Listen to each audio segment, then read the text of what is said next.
Good morning, Magic the Gathering, Cube drafters, viewers at home, and general stream perverts. um, we're here at Boston Cube Party. I'm Scott Mertzopoulos from Brooklyn, New York, Upkeep, New York. I'm Marcus Treppo, also from Brooklyn, New York.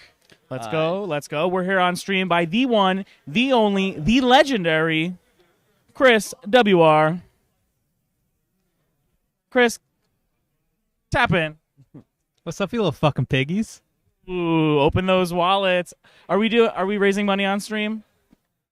We're just raising entertainment. If anyone wants to Venmo me, they can. Yeah. Link is in the bio. If you're looking for great orgs to donate to, there's so many out there, right? Listen, Make the Road New York. They work all over the Northeast. We've worked with them. Glitz, a black trans advocacy group, working with trans folks all over America, but also in the Northeast. There's so many places that need support right now. Chris, what's the @ on your Venmo, Chris? Just to remind us, if you want to really do some active. Chris WR5, no dashes, no spaces. Send $50 to Chris at Chris WR5 on Venmo. If you need Zelle, comment in the chat. All right. Shit posting aside, welcome to Boston Cube Party. We are here. We've got a weekend full of gaming. We've got a ton of great cubes, 300 Magic the Gathering players, a bunch of designers, a ton of great projects and environments.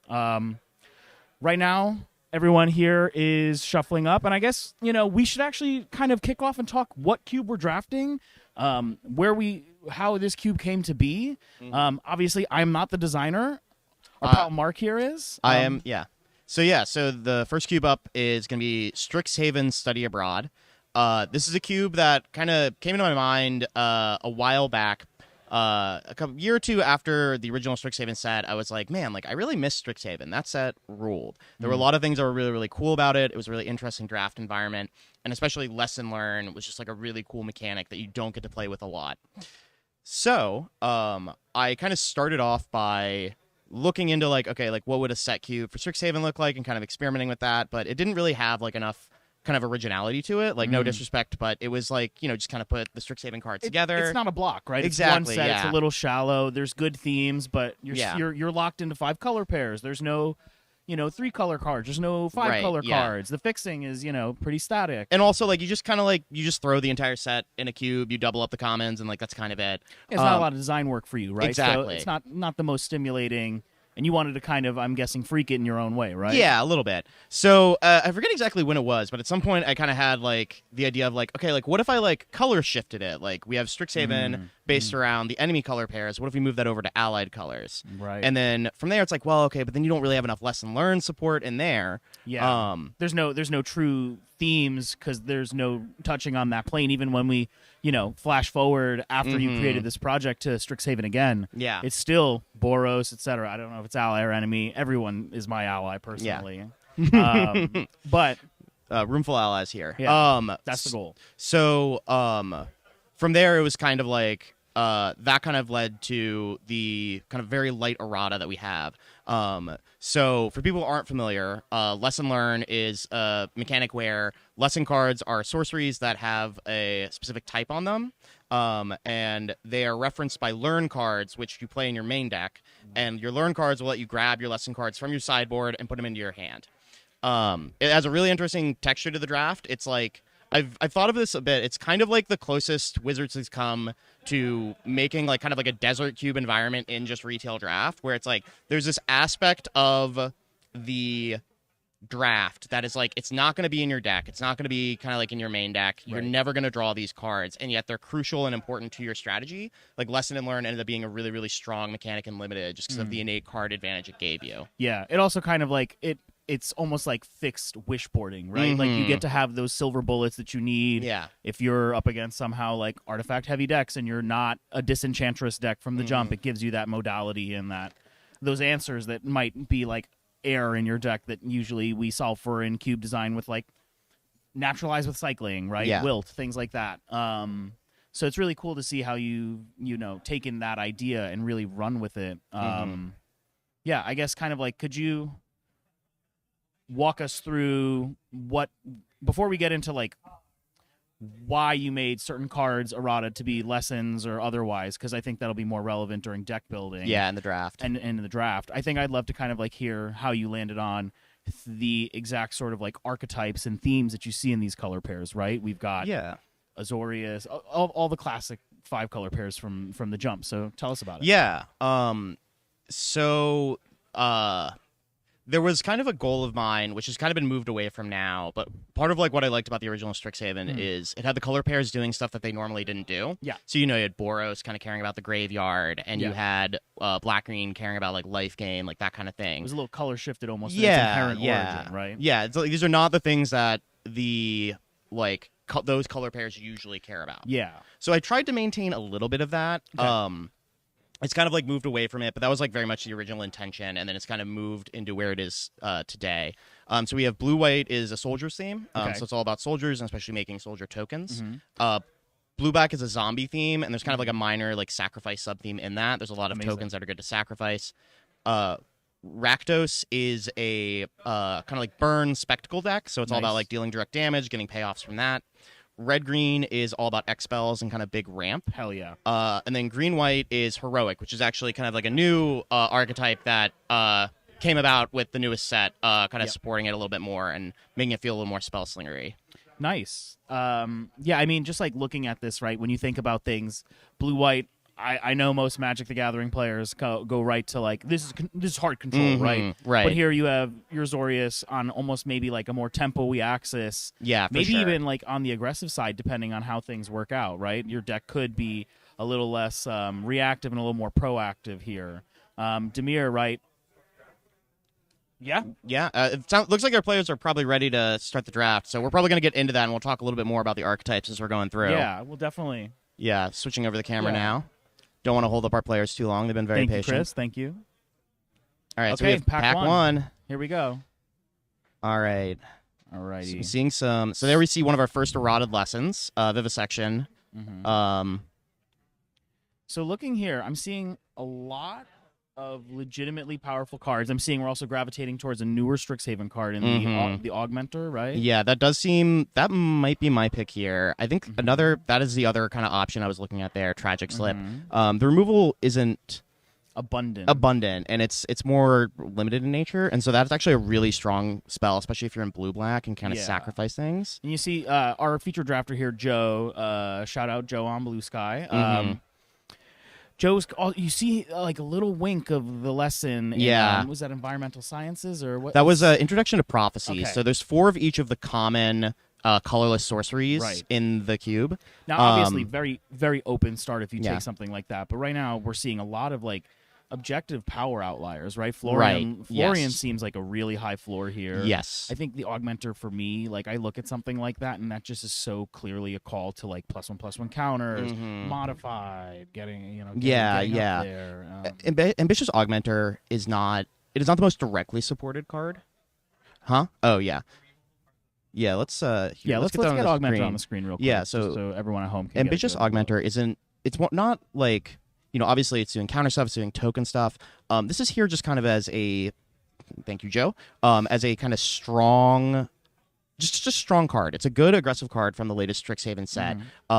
If you're in red-green, you're going to be casting a lot of X-spells, and you're going to be growing that thing to big levels. If you're in green-white, you're going to be casting a lot of spells that target it, maybe putting counters on it. Yeah. Now looking at some of these cards that we're seeing pushed up to the front, I'm going to presume that means Joe's considering them. Yes. If I'm in these shoes, I want to stay as open as I can. I'm looking for something monocolored, a little modal, and just kind of like uniquely flexible. Again, colorless lessons, things that allow me to kind of like pivot between 2 archetypes and doesn't lock me in, or something that really is Diesel in that archetype. Right? I do. Yeah.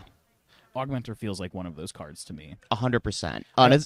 Go ahead. No. I also see Fabled Hero. Yes, Fabled Hero. That seems like another, because that one is +1/+1 to the entire squad, right? No, so that's a double striker that gets a +1/+1 counter when you target it. Okay.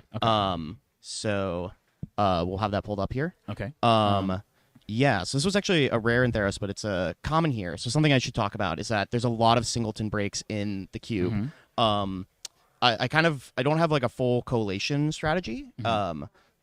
But I do have kind of a like common, rare, and like super common levels. So there's 4 of each of the colorless lessons, like I mentioned earlier. There's 4 each of Southern Lands. Okay. And then that's actually it. And then there's, in addition to that, there's kind of like rares, which are only appear once, and there's commons, which appear twice. Got so it. Fable Hero appears twice. And So very similar here, to like Museum of Modern, in there. Yeah. There's like these iconic or really critical Yeah. cards that are for your deck and signal you to get into there, but there's only going to be one of them. So right? it actually, interestingly enough, it looks like he actually took Elderwood Scion there, which is a pretty fun card. That's just like a solid beater, and I mean, crazy stats. Yeah. Yeah. Triflink, no joke. Y'all have heard of Flample, but welcome Yeah. to Triflink. Also, not it Triflink. effectively has ward with that protection. Yes. And I believe that's for the whole squad, correct? Right? No, it's just for itself. I mean, even so. Even then, that's just like a really good and kind of reverse ward, actually very relevant. Oh, okay. And so we see, I think Joe is reading a lane here, which looks to be, as he pulled up, Silver for Partisan there, which Chris has stepped away, but we'll tell you a little bit more about. Yeah. Okay, seems like he's actually considering away from it now. He's Yeah. actually considering his first lesson, it looks like, Yeah. in Compelled Duel. Okay. So interesting to see which direction he goes Also, here. K Command is just a objectively fucked Yes. up card, right? Yeah, that's actually a pretty big signal for Rakdos. I agree. I think seeing that yeah. Florian and then seeing K Command next, I'm gonna have a little bit of FOMO So, personally. Something interesting I'm seeing in this pack, though, is that there's still a Silver for Partisan, which with all these green cards, this is actually a really good payoff for Heroic. It works on both your opponent's spells and your spells, and so even if they like kill this, you get a 2/2 out of it to Great keep casting body. it. Yeah. And then if you untap with it, like suddenly you're just generating 2/2s every single turn. And again, that's when you very strong. when you get things like Citizen Tactics or these things that can proc multiple heroic cards, you're going, your opponent's in the abyss. You Yes, know, you're exactly. gonna be crushing Mhm. things. I think it's a really strong start. I think still, as far as being and staying open, Augmenter was the great and correct first pick. I, as a drafter, love to commit from the start. I would not be able to resist it, but Yeah, it does look like. Sorry, got it. We're in there. Sorry about that. It No. looks like we do have Citizen Tactics. It might be the pick here. And so this is a very strong draft card. Okay, yeah, passing the Partisan. That'll be an interesting wheel to see if it works I around. hope so. We'll see. Ooh, and look at this. We've got a Boon Satyr and a Travel Prep. Those are man. 2 strong glue cards. And the other thing is, Oh, there's just and a the lot of lookout. Lookout's very strong too. Kind of pulls you in a different direction Mm-hmm. compared to the other cards we've been seeing. Chris, thank you. So I guess I should talk about something about the planes. So part of the joke here, it's Strixhaven Study Abroad. Right, yeah. Talk to us. To Yeah. where we going? Okay. Where's the jet setting? So And we're taking the Boon Satyr. Boon okay. Satyr, We strong. are hard committed, gang. Yeah. There's no pivoting here. Well, I don't know because these are all just good green cards, right? Without a doubt. Without Yeah. a doubt. But the signals are very strong. Mhm. Oh no, never mind. Just kidding. Yeah. Or maybe not. Maybe I'm not Deciding. kidding. This is a very much a kind of like fork in the road. Honestly. And there it goes. There we Okay. go. Was the Boon Satyr? Also, like, let's be real. It's just a it's a removal 4/2 spell. flash. It's so Chris, good. are we keeping this PG or am I allowed to curse? I'm not doing that All right. for free. If you were to, for those not, actually, I'll spare you off if at home. But Chris, Chris had a point. Chris is really, listen, chat. I wish you could be here with us because Chris, we've done. This is our 3rd event, technically. I guess you could call it, even though this is not my event. I'm just kind of working with you at it. Chris is just the best in the fucking game. If you are looking for the premier Magic the Gathering, Cube Draft, Pauper, etc. streamer, stream partner, supporter, genius, you got to talk to Chris WR5 at Venmo. Open your wallets, folks. It's Pride Month. If you do not donate to any queer people, you're failing. All right. So we back to have the draft. Back to the draft. We just saw a We had Chris. We snakes- got a snakeskin veil. And so something Really nice interesting. pick. Yeah, something interesting we're seeing here, which I think Joe is picking up on, is we haven't been seeing many white cards, which is green white is like the heroic archetype, right? Yeah. But we are seeing quite a few red cards now here in this pack, and so I think taking those green cards early, kind of staying open, is going to pay off. And we have our first learn card taken, original from Strixhaven Strixhaven 1. Okay. Igneous Inspiration. Deal 3 and learn. I mean, that's just like on rate. Yes. Really yes. wonderful. This was a house in the limited format. And I'm gonna take this opportunity to now go back and talk a little bit about the whole plane structure. So Yeah. obviously we have cards from the original Strixhaven, we have cards from new Strixhaven here as well. But then kind of like the joke of the format is that we're studying abroad, and so we're going to a bunch of different planes. And so you may have picked up on one of those planes is Theros. That is kind of Love the it. green-white like anchor for us. Greek stand up. Always repping. Thank you, Mark. Mark Restrepo, honorary Greek. My Honorary Greek, my yeah. Mediterranean sibling. Oh yeah, I mean I'm technically semi-Mediterranean, but Yeah, like you're other definitely side. Italian, right? Well, no, I'm my grandmother was Spanish. Ah, Yeah. Okay. Those romance languages always get me. But anyway, the other Back to planes. Yeah. So the other planes we have red green is Bloomborough. So we see a lot of Nice. raccoons and like those guys here. We have blue black as Innistrad for the zombies. We have a judge call. We have at our the first table. judge call. Oh, what's up? Oh. We're gonna need an actual judge, I think, right? Chat, we've got a... Yeah, so there's a All 8 drafters have been disqualified from the first round. This pod is officially canceled. Thank you for joining us at Boston Cube Party. We've got a little pack collation. Yeah, you know, come back. Come back to us real quick. I wanna. There's actually something going on that I want to talk about here that's interesting. okay, it looks like our camera doesn't work. Camera down, diva down. Oh no. While the diva's down, you can still hear us probably.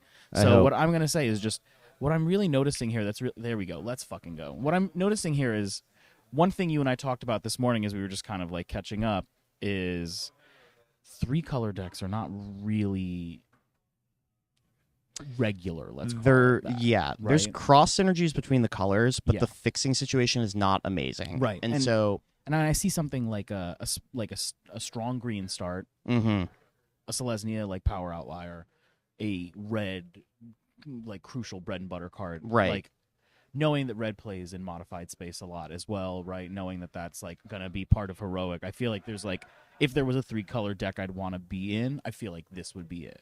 yeah. What's up, Hey gang, we've got Greg, head judge of the event. Greg, take us. An all-around good dude. Hello, I'm just off screen over here. You don't have a camera on the stream right now? We or do. Is it? We oh, just okay, not right okay, now. yeah. Yeah, So there right was here. there was a small issue with one of the packs here. There was one too many cards in it. So what you just saw me do over there was we're gonna have each player draft out of that 15 card pack, and then we're gonna remove a random card from it. So if you see something weird happening on stream, that's what's going on over there. Thanks. Thank you, Greg. Swift resolution. That's what you get when you attend a high quality, high profile event like And so we Boston seem to Tea be Party. back over. We are so back. And I see another learn card under consideration. We have a lesson there and secure the scene. And that's going to be a nice piece of removal too, right? Yeah, that is a pretty solid piece of removal. It's 5 mana, sorcery speed, exile target non-land permanent, hits any non-land permanent. Its controller makes a 1/1 white soldier creature token. So pretty good trade for you. Obviously, leaves them with something, but that's kind of like the point of lessons. Is they were a little bit underpowered. There may be cards that a little overcosted. interesting. Oh, what did we that- go with? I believe Harmonized Trio. I believe that was a harmonized trio that just got taken, which is a very strong new addition from Strixhaven. Now here's the thing that I'm going to say that if I'm in that seat, or as the viewer, here not at home, I'm a little nervy about that because it's a big jump. it's a big jump and there's no true Simic deck here. Yeah. So you're going to be cobbling, bread and butter good stuff. And I will say I believe this is our first wheel here, and this is a lot of green cards. Yeah, so it's definitely. looking like Joe's, getting those veggies. Oh no! getting Okay, it looks verdant. like we missed Oh, it. no, It was no. a field trip. I Okay. was very surprised by that. Okay, but it good, was a good, field good. It's a trip. field Okay. trip. We're in there. Everything is good. Field trip, another original Strixhaven card. Strong learn card. So kind of like angling more towards a green red deck here. This is also just like such good value. Mhm. Ramp you a little, draw you Yeah. one of the best cards in your context in that moment. Right. But we do see something interesting here where Joe's not picked up any lessons yet. And so he's going to be kind of like hoping to wheel one. We saw Temple of Plenty there. I do think, as you were mentioning, I think red-green is the best kind of color combination to splash out into one of the other colors, largely because green kind of has, as you would expect, the best fixing in the environment. Yeah. There are several cards that let you fetch course. basics. There's a couple mana dorks that tap for any color, and so it kind Yeah. of smooths out your smooths the draws curve, that way. yeah. Exactly. Yeah, it's really interesting because when you think about it, right, the other color pairs that are going to touch green in like a really native way is going to be, or that would work well with like a Selesnya start or a heavy green start's going to be like Rakdos kind of Jund, Yeah, right? Because you yeah. have Gruul. Interesting. That's quite a interesting. signal. That is quite a signal. I do think it's probably too late and too big of a jump, but it's pretty committal. you, King. But I definitely would like. Mhm. I think that's data if I'm playing Yeah. this, right? I do like the think- thrill of the hunt here. I think that's cards. Does it have flashback too? It does, yeah. So it's a little Good bit. God, It's not the strongest card, but it does just add like a nice little piece of glue if you're picking up a lot of heroic payoffs. Like It's it lets also you. like it's just low key another Yeah. snakeskin veil Right, against yeah. a lot of removal, right? -2/-2, kind a of a- shock variant. Exactly. Yeah. Kind of a just 2-for-1 in itself. Obviously, the cards are great, and I see a very clear pickup here. Yep.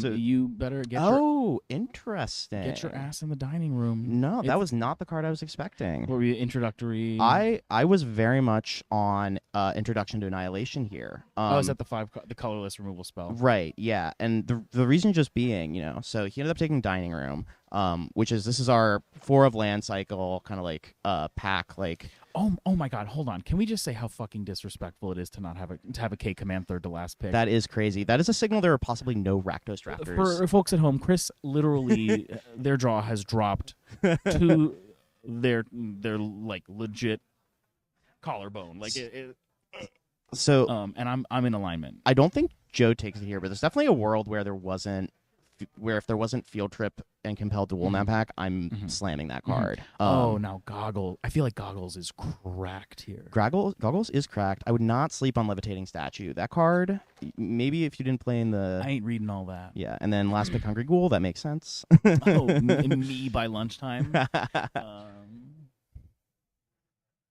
Okay, so looking at what we've got to start, this is a solid start. really strong start. Now, you have. Are these burgundy sleeves and then silver for the lessons? Right, yeah. And so, you pack collate one lesson? No, there's no collation okay, so this is whatsoever. Oh, baby. I know Master Symmetrist is a motherfucker. It's kind of a house. Ooh, that Nomad's Assembly is one of the stronger lessons, though. So, and we okay, have do I see retrace on a lesson? No, Rebound. Rebound. Yes, Still really good. Yeah, it's still very good. Can make you a lot of tokens. Another very situational card you might not see as much. Doesn't get featured in maybe as many cubes. But a pretty fun one, and especially good if you're in the Soldier deck, which is Season of Gathering. That's really cute. Season of Gathering. Let's let's pull that up for the folks at home. Thank you for driving, Mark. Yeah, of course. I just don't know the environment. As I know well, exactly where every card in this cube is. Yeah. Yeah. So this is a just very strong card, kind of in from Bloomborough, And then we supporting the ramp archetype. And then we just have a bread and butter removal spell. Yeah. This is where, so there's multiple angles here because you have almost like your own maybe literal like mystical archive. Am I correct in saying that? Yeah. So a big part of what I love about the original Strixhaven, which I think a lot of people do, is just the mystical archive art is so nice. And it also like signals to your drafter like, hey, you might want to fuck with this. Yeah, like, this is it. And it also just like the other thing I really loved, especially in the original Strixhaven, is we do see Repel Calamity as the pick there. Let's go. Which is good, I think. He doesn't have so. any removal No. yet, and that's and a I feel good like pickup. removal here. That's like premium removal here. You get the ramp. Oh my God, is that flow state? That is a God flow almighty. state. I'm gonna You question know everything. it. So what deck wants flow state when we're a proactive and a aristocrats? It's just a blue good deck? card. I mean, both- T. Both blue decks. You never say no to card advantage, right? Amen. And there are a lot of it's part of the environment in general. Is there's a lot of just random cards that like support you. getting kind of like spells in your graveyard, or Yeah. kind of like support you like casting a bunch of instants and sorceries. Mhm. Kind of runs throughout all 5 colors, but blue obviously is just the strongest one. Yeah. In general, like has a lot of support for it. Now, is that a Kessig Wolf run? That I is a mean, that Kessig is- Wolf run. That is a strong card. But what I'm curious about, talk to me about Active Impulse that we're seeing here that looks like the Interesting. pick. Okay. So maybe, if I'm Joe, I see like we're really... Yeah. It should be noted, this is a lesson in this cube. So this is interesting because this...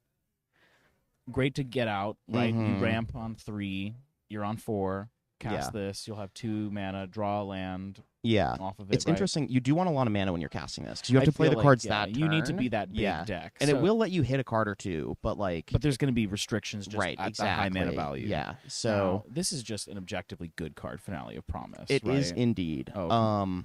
And... flipped upside down for an unplayable. Smart. Okay. Well, yeah, and I think it's also note to self. designating the difference in packs, actually. Really? Yeah, because that was Good the last call. card he took out of the pack. Yeah. And he is maintaining pick order here, which I love to see as a cube designer. Honestly, I do too. Mhm. I started tracking pick order, Yeah. and my win rate went up for folks at home. So, I'm not saying it's categorically correct, but it has been actually working well for me. So we're looking at a Finale of Promise right Yes, now. I'm going to... heavily thinking about that. Yeah, so this is a really strong X spell. Mhm. It's one thing you don't need to sink a ton of mana into either. Yeah. And so, okay, it's going to And be the pick or- there. Instant, and that's what we took? Yeah, and Okay. so it lets you flashback an instant and sorcery for free, basically, with X as the cost. If you, now that is I'm a strong sorry. card. Man. There's okay. some Well, strong here's cards the, in this here's the pack. problem, right?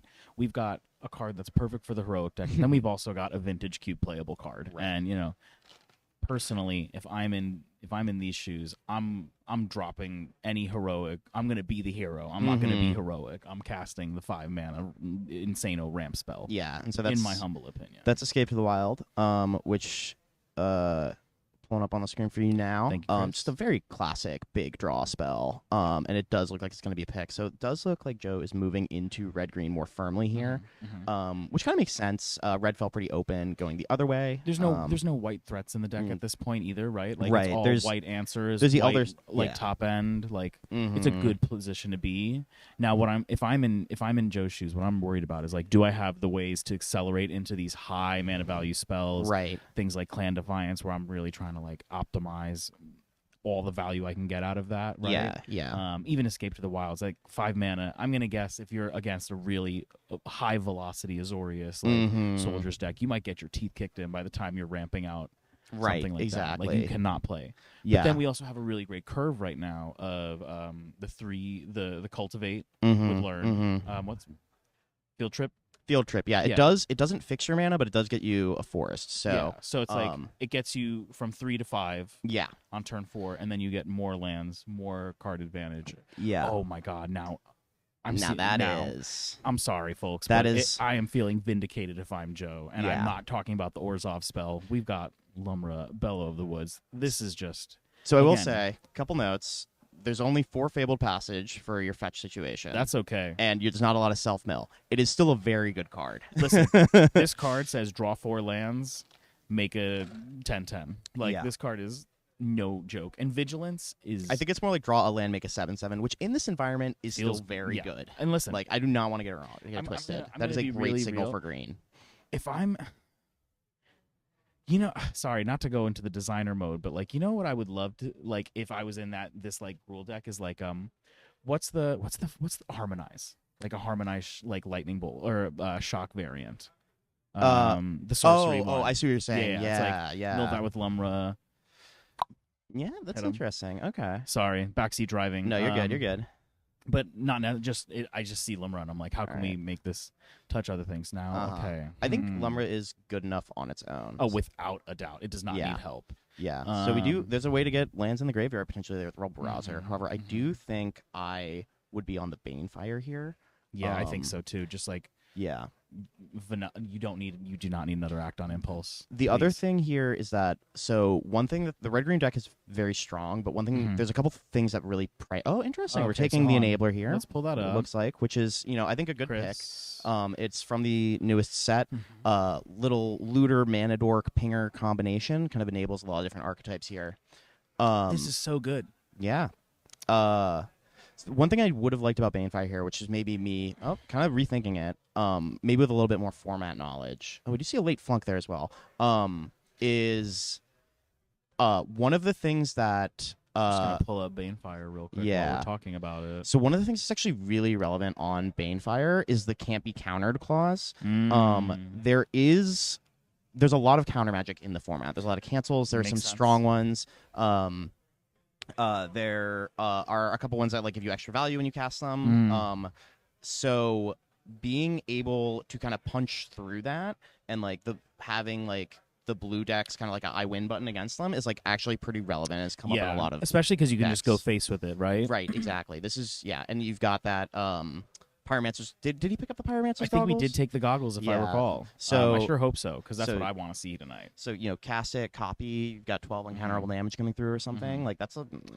Now, if I'm Joe, interesting. I'm taking the concern. Oh wait, that's an expend card. Draw two. It is also 3/3 menace, well statted. I actually, I think I'm on the land there too, personally, just because like we're getting a little getting a little bold here, right? For the format, knowing that your intention as a designer is, now hold up, we're Master not Symmetrist on the wheel. Master Symmetrist. I'm also looking at the mascot to like make sure that I have just like good value. We are not casting. We're not Enchanter's Pike. So this is very much a glue card. It works in a lot of different archetypes. Yep. If you're splashing in red green, Fear enables soldiers. that. Sphere soldiers, zombies. There's some minor raccoon synergies.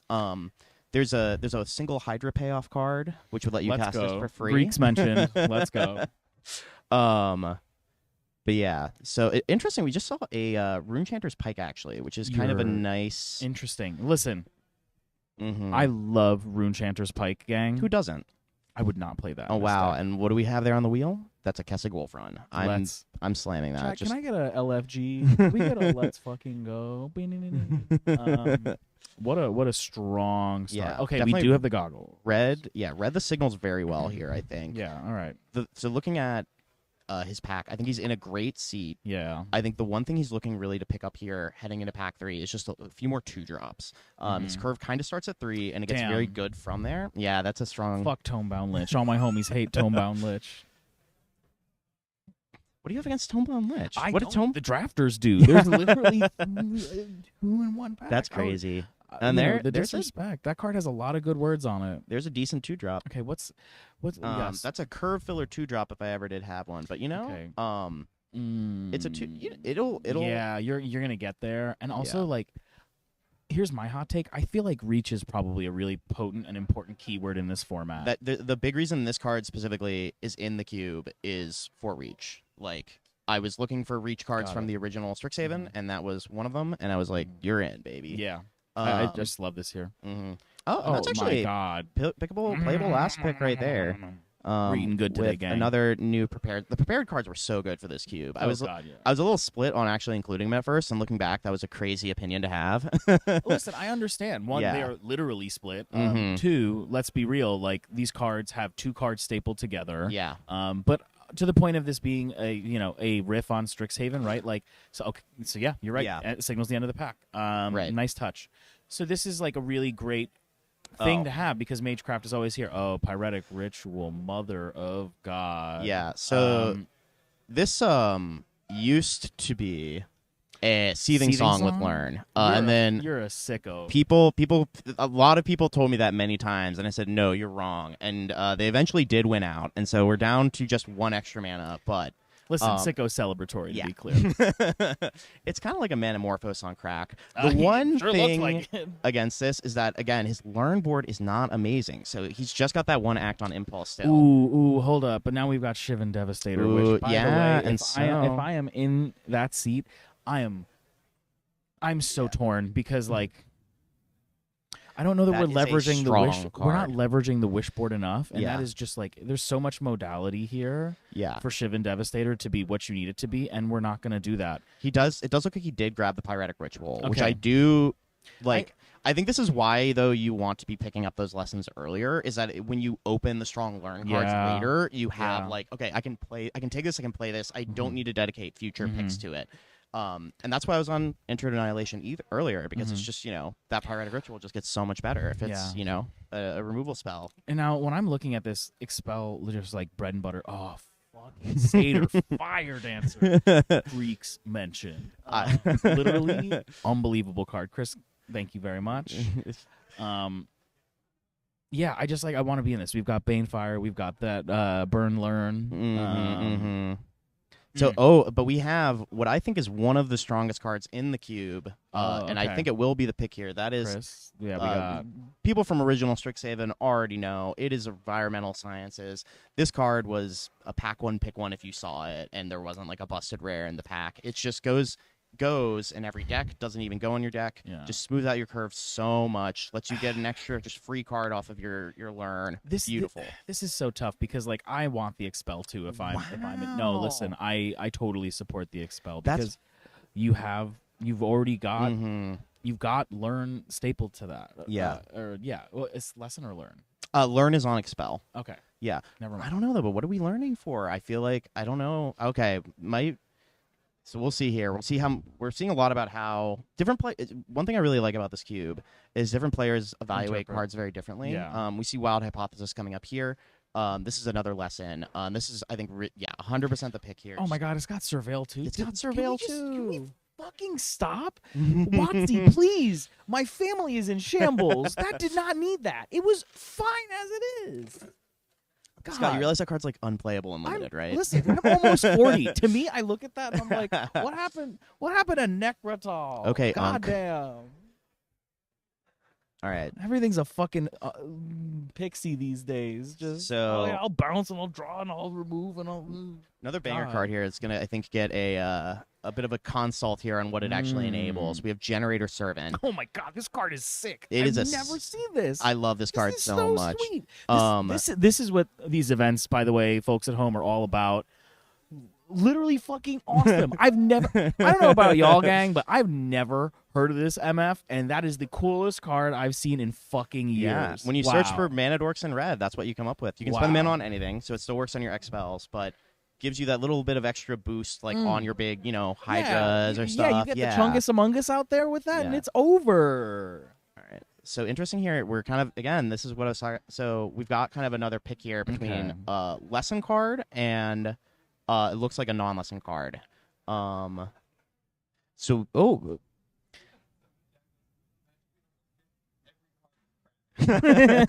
Chat, you're so right.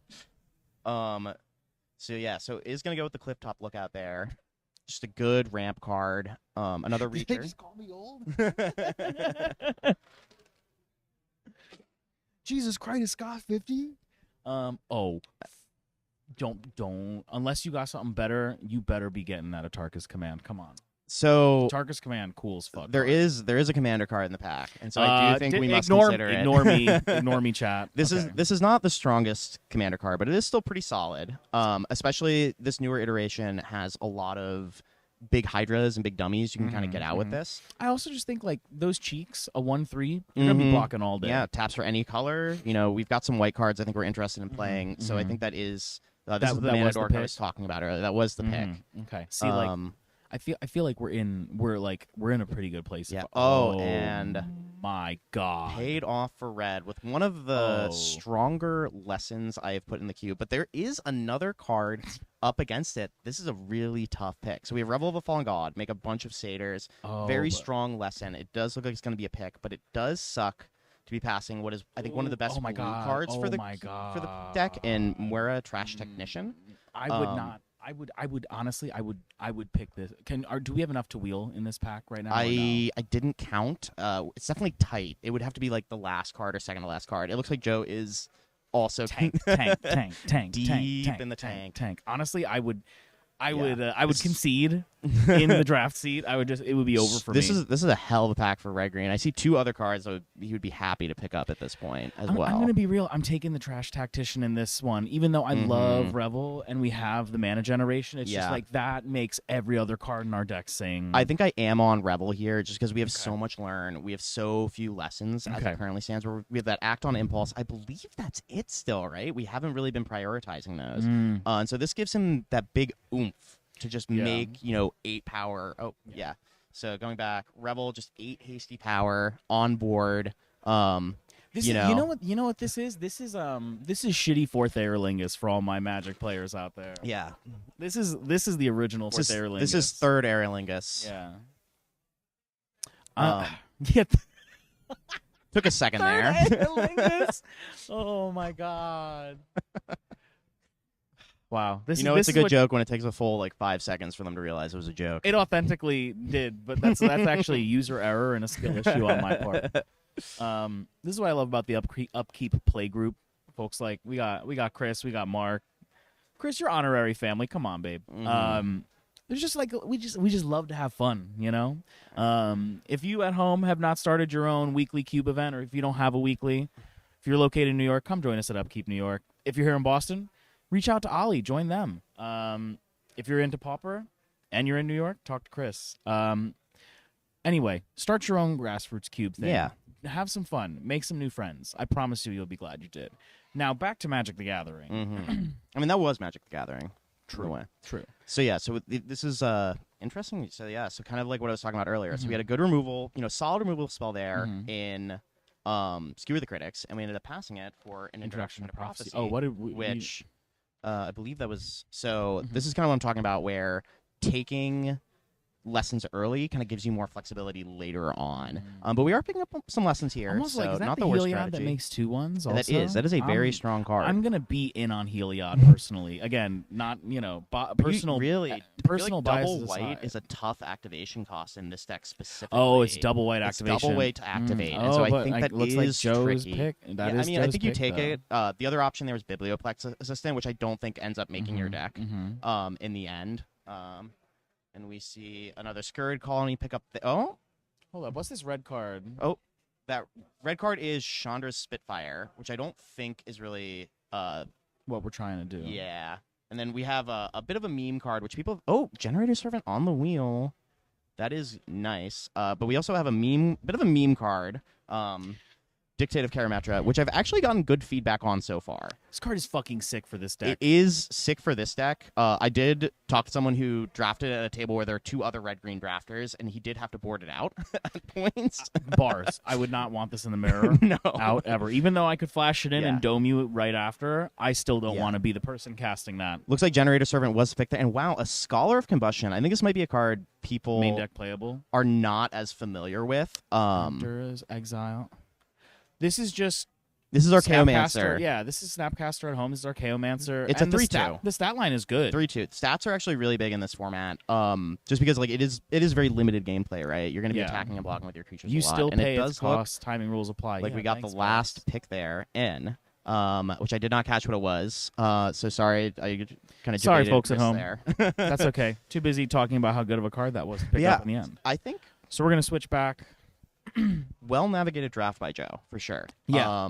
A lot of flexibility, a lot of signal reading, a strong open first pick that really put us in a position that you really want to be in. Honestly, if we look back, I'm feeling so good about that Increment Frog Augmenter. Oh God, right? yeah. Because you get It's just that a good out- card. Yeah, it's just a generically good card in any deck that's playing green, and then as you're ramping things out, it's always going to increment, right? Yeah, 'Cause yeah. It's increment, right?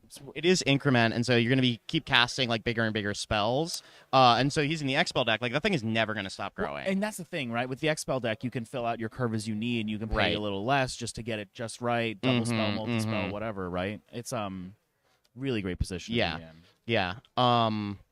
Yeah. I think it's always interesting watching. I mean, always interesting. This is the first time I've ever watched someone else actually draft, and it's really interesting just seeing how they value lessons and learn differently than me. You also have a lot more reps and designer knowledge, right? Yeah. So it's I think coming new into this environment. Fun fact: I've not played this environment yet, despite having hosted a cube for a cause, being a huge fan of this project, loving following the design process. We got to in get you in a our pod for Discord. it I sometime. know. I suck. Maybe this is you the don't weekend suck. actually. Yeah. But I think it's just really interesting to see the way people prioritize these things that are in their known quantities to be really impactful, but they haven't been Yeah, and I think part of it is it is not a huge context shift, but I think there's two kind of going on. Yeah. Which is you have lesson learn, which a lot of people have not played with and don't really know how to evaluate. And then you have new lessons. So these are cards that have not been lessons before, cards that haven't had learn on them before. Right. And so it's like this is not the card that was printed. They're stronger. You know. That's my read, right? I'm like, Mhm. if I see a card that has extra beneficial rules text added to it, I'm gonna think doubly hard about like how radically Yeah. that shift in context is gonna juice it up. And I feel like Mm-hmm. knowing that the baseline is like colorless lessons, which are cracked and first pickable, then imagine if an on-color lesson says do that, but it's even more potent with no traditional drawbacks of being overcosted like the Right. the original lessons. Right, and exactly. And learn cards. Were. And I definitely think like these are like the lessons are still a little overcosted. Like I don't think anyone's putting secure the scene just main deck. No. But that's the point, Right. as the designer, right? Like how they're in different color sleeves for a reason. Like what happens if Exactly. someone main decks them? Do you swap the sleeve out? I do have extra sleeves. Okay. I need to do a new order because I'm starting to run low. But but it is an option. People have done that. People Act on Impulse is the one I've seen in main decks the most. Okay. Just in like red green decks that Yeah, want a that's little bit the- extra card that's draw. The Chandro, like exile Yeah, one we were exile the looking top at. 3. Nice. I did see. We're Oh my off god. camera It went black. We're so back, gang. Don't Diva worry. down.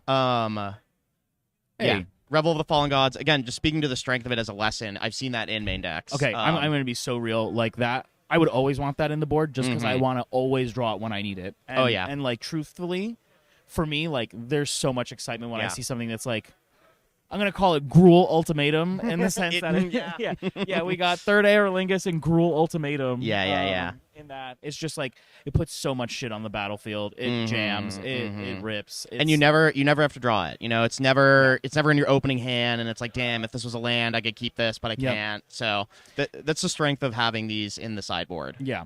I also think, just to loop back, right, we obviously followed a drafter that was in two of the color pairs that we talked about of Gruul Mhm. and Selesnya, Heroic, Modified, and Ramp. But, like, let's go back. You were talking about Innistrad and Dimir, right? So, like, that's the thing to remember, gang. We've got drafters and all these other color pairs and all these other sort of themes. Right. Dimir has, like, a sort of aristocrats thing going on in zombies, Yeah, right? a little bit. And a lot of Do you have Exploit in here? there was exploit. I unfortunately found that a lot of the exploit cards like don't quite hang.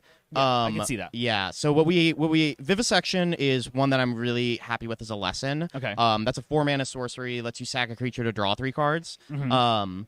And that's really, really strong. What we have is a lot of decay tokens. So Startles in here, Yep. a lot of the Midnight Hunt, and Crimson, mainly Midnight Hunt, honestly. Mhm. Like kind of like blue-black zombies deck is in here. Yep. So you've got, Scab Wrangler is around, Larder Zombie for my real limited sickos at home. This is very much a cube for limited sickos. Do you have that 4-mana commander Scab, right? It's like where's blue? There's a couple. I guess there is one exploit card. We have Overcharged Amalgam, just because that is a strong card. Mm. Yeah, Cleaver Scab. That's what I'm Cleaver thinking of. Scab, yeah. So that's sacrifice another zombie. It's 4-mana 2/4, 3-mana tap it. Sacrifice another zombie. Create 2 tokens that are copies of the sacrificed creature. Yeah, I mean, oh, there you go. Mark is not the Cleaver Scab. yeah. I mean, this looks. This is a very So strong. This is a card that kind of pulls you into zombies. So a lot of it is about sacking your zombies. Yeah. And that kind of ties into blue-white as well. White can generate a lot of 1/1 tokens through its Right. soldier generation Man. and kind of go wide. You are the only person to have made an Esper like sacrifice. Possibly, yeah.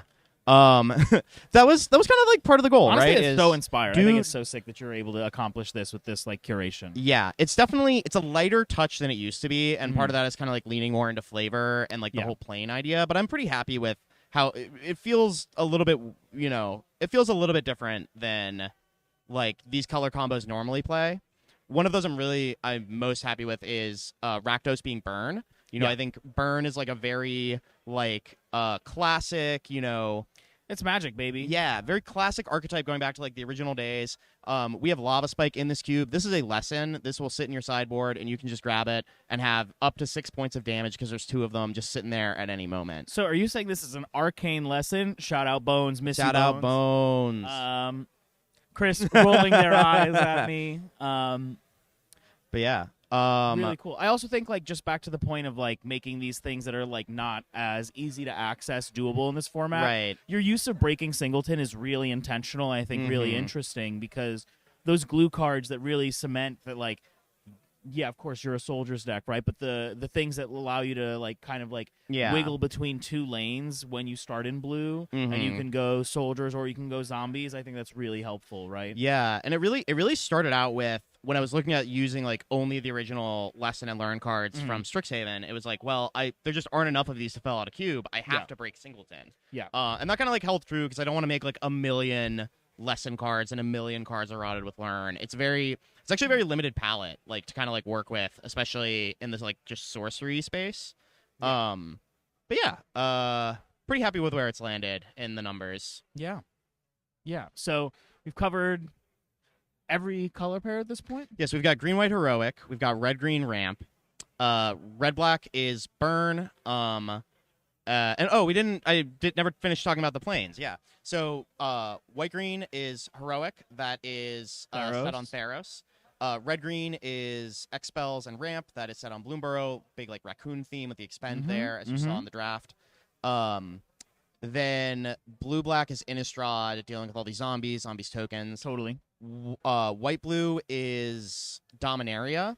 Yep. And it's actually been really fun. Like I've not been a big like flavor person over Magic. I kind of got into Magic very much like on the mechanical side and like enjoyed it. Yeah. But it's been really fun like leaning more into the flavor and like doing a bunch of stuff. We'll see here after the deck building. I have like very intentionally mismatched basics from all the different planes. Yeah, let's go. So Dominaria has a bunch of like old border stuff, like for like kind of like the old like soldier like cards. And then lastly we have Rakdos, which is actually Ravnica. It is Rakdos. It is burn and like spectacle. There's actually a Rakdos card in the cube. Rakdos, like literal, the one and only. Yeah, the one and the only. By one and only, I mean one of 20. Like a billion. This Rakdos is in the cube, which I just don't want to face this card. No, because it is literally curtains. 4 mana. Look, Chris once again grimacing off camera. We're just showing Chris so many cards that never seen before. It's just like, hey, look at this fucked up thing. Yeah, literally. For damage. Yeah, that's right. Diabolical. I'll cast Blightning, which is also 3 Helms of Awakening. Let's go. No, I don't have a mic. But have you seen like the new like Chandra's Incinerator modern deck? Yes. No, that's like turn 2, like Nug'em for 12 or whatever. Yeah, yeah. So it's just like turn 1. Was it turn 1? Rift Bolt, and then turn 2, it's like Rift Bolt, Lightning Bolt, Chandra's Incinerator, like Trundle. We literally have Chandra's. Wow. Yeah, we're going deep on the burn cards chat. here. Yeah. I mean, look. There's no Seal of Fire, but like this is still, you fetch that Lava Spike from the board, you cast it, and then boom, drop this 3 mana. Put Rosewater on a list for this shit. What happened? Honestly, like there was another pandemic in the 2020s, y'all, and it was fucking fire design. Jesus Christ. Ugh. But yeah, a 1 mana 6/6. It's hard to get it. It's hard to get a 1 mana 6/6 in this one. Maybe. Yeah. So we'll see. Yeah, I would not mind a little breather. Yeah, a little breather. Grab some water. Yeah. Yeah. We're gonna cut over to deck building. Or are we cutting over to deck building? We're gonna take a little break. Yeah, we're gonna we'll take be back 5. in Thanks less for than everyone 5. hanging with us. Yeah. Thanks for joining. Yeah. All right, so we're back here. We've got our feature drafter Joe on the other side of the camera. Here to talk a little bit about the draft with us. So yeah. That was interesting to navigate. I think you guys saw I was deliberating quite a bit between a number of different what I perceived as power outliers in Pack 1. I kind of like cubes like this where there's a bit of a wide power band. Yeah. Because some cards, and the way you've decided to do that, and this is something I do in my cubes as well, is that some of the powerful cards have their numbers restricted in terms of how many copies there are in the cube. Right, exactly. So I was picking up that the Otherwood Scion was a key build around and also offered something that I don't see a lot of in cubes like this, which is lifelink. Yeah. And I love to build big greedy piles, as you saw based on what I drafted. That I figure that lifelink is particularly one of those abilities that I find I utilize really well. And so that's why I ended up picking up like the fight spell, which is really good with lifelink. A couple other ways to buff the creature, just get it in. So Otherwood Scion was something early on that I keyed on as an early build around, but I wasn't quite sure. Like, I just didn't see any white Pack 1. Just right. It was not open at all. And so I kind of knew that the green white stuff probably wasn't going to be open. And it was the late Igneous inspiration, late in pack 1, that signaled like, this card is really strong. Mm-hmm. And I'm just gonna pull it up. I needed cheap removal. And this card seemed like a really strong card that signified to me that red was more open than white was. Yeah. So that was the card that told me that I could probably move into red. I'd already had a 1 or 2 green-white lands, I remember correctly at the time. Both the Temple, which wheeled, which told me that I don't need to pull up Temple Plenty. You guys know Temple Plenty. Yeah, Temple Plenty here. And then I also had one of the conservatories as well. Mm-hmm. And this told me that I could probably build some type of 3-color pile merging the green, red, and green, white stuff. Yeah, totally. And then pack 2, it was going to be which one's going to be more open. Is it going to be the white stuff that's going to be more open, or the green or the red stuff? I actually thought it was probably going to be white that was going to flow more this direction because I'd seen very little of it Right, the other direction. right. I'd also passed the Otherwood Scion in pack 1. My pack 1 pick 1, I was actually considering the Otherwood Scion, and I decided not to go with it. So then passing it left meant that I could have also included and been like, okay, this means that other white cards are going to be drafted down that way. And this means I might get red the other direction. So allowing myself flexibility to stay open was really, really key.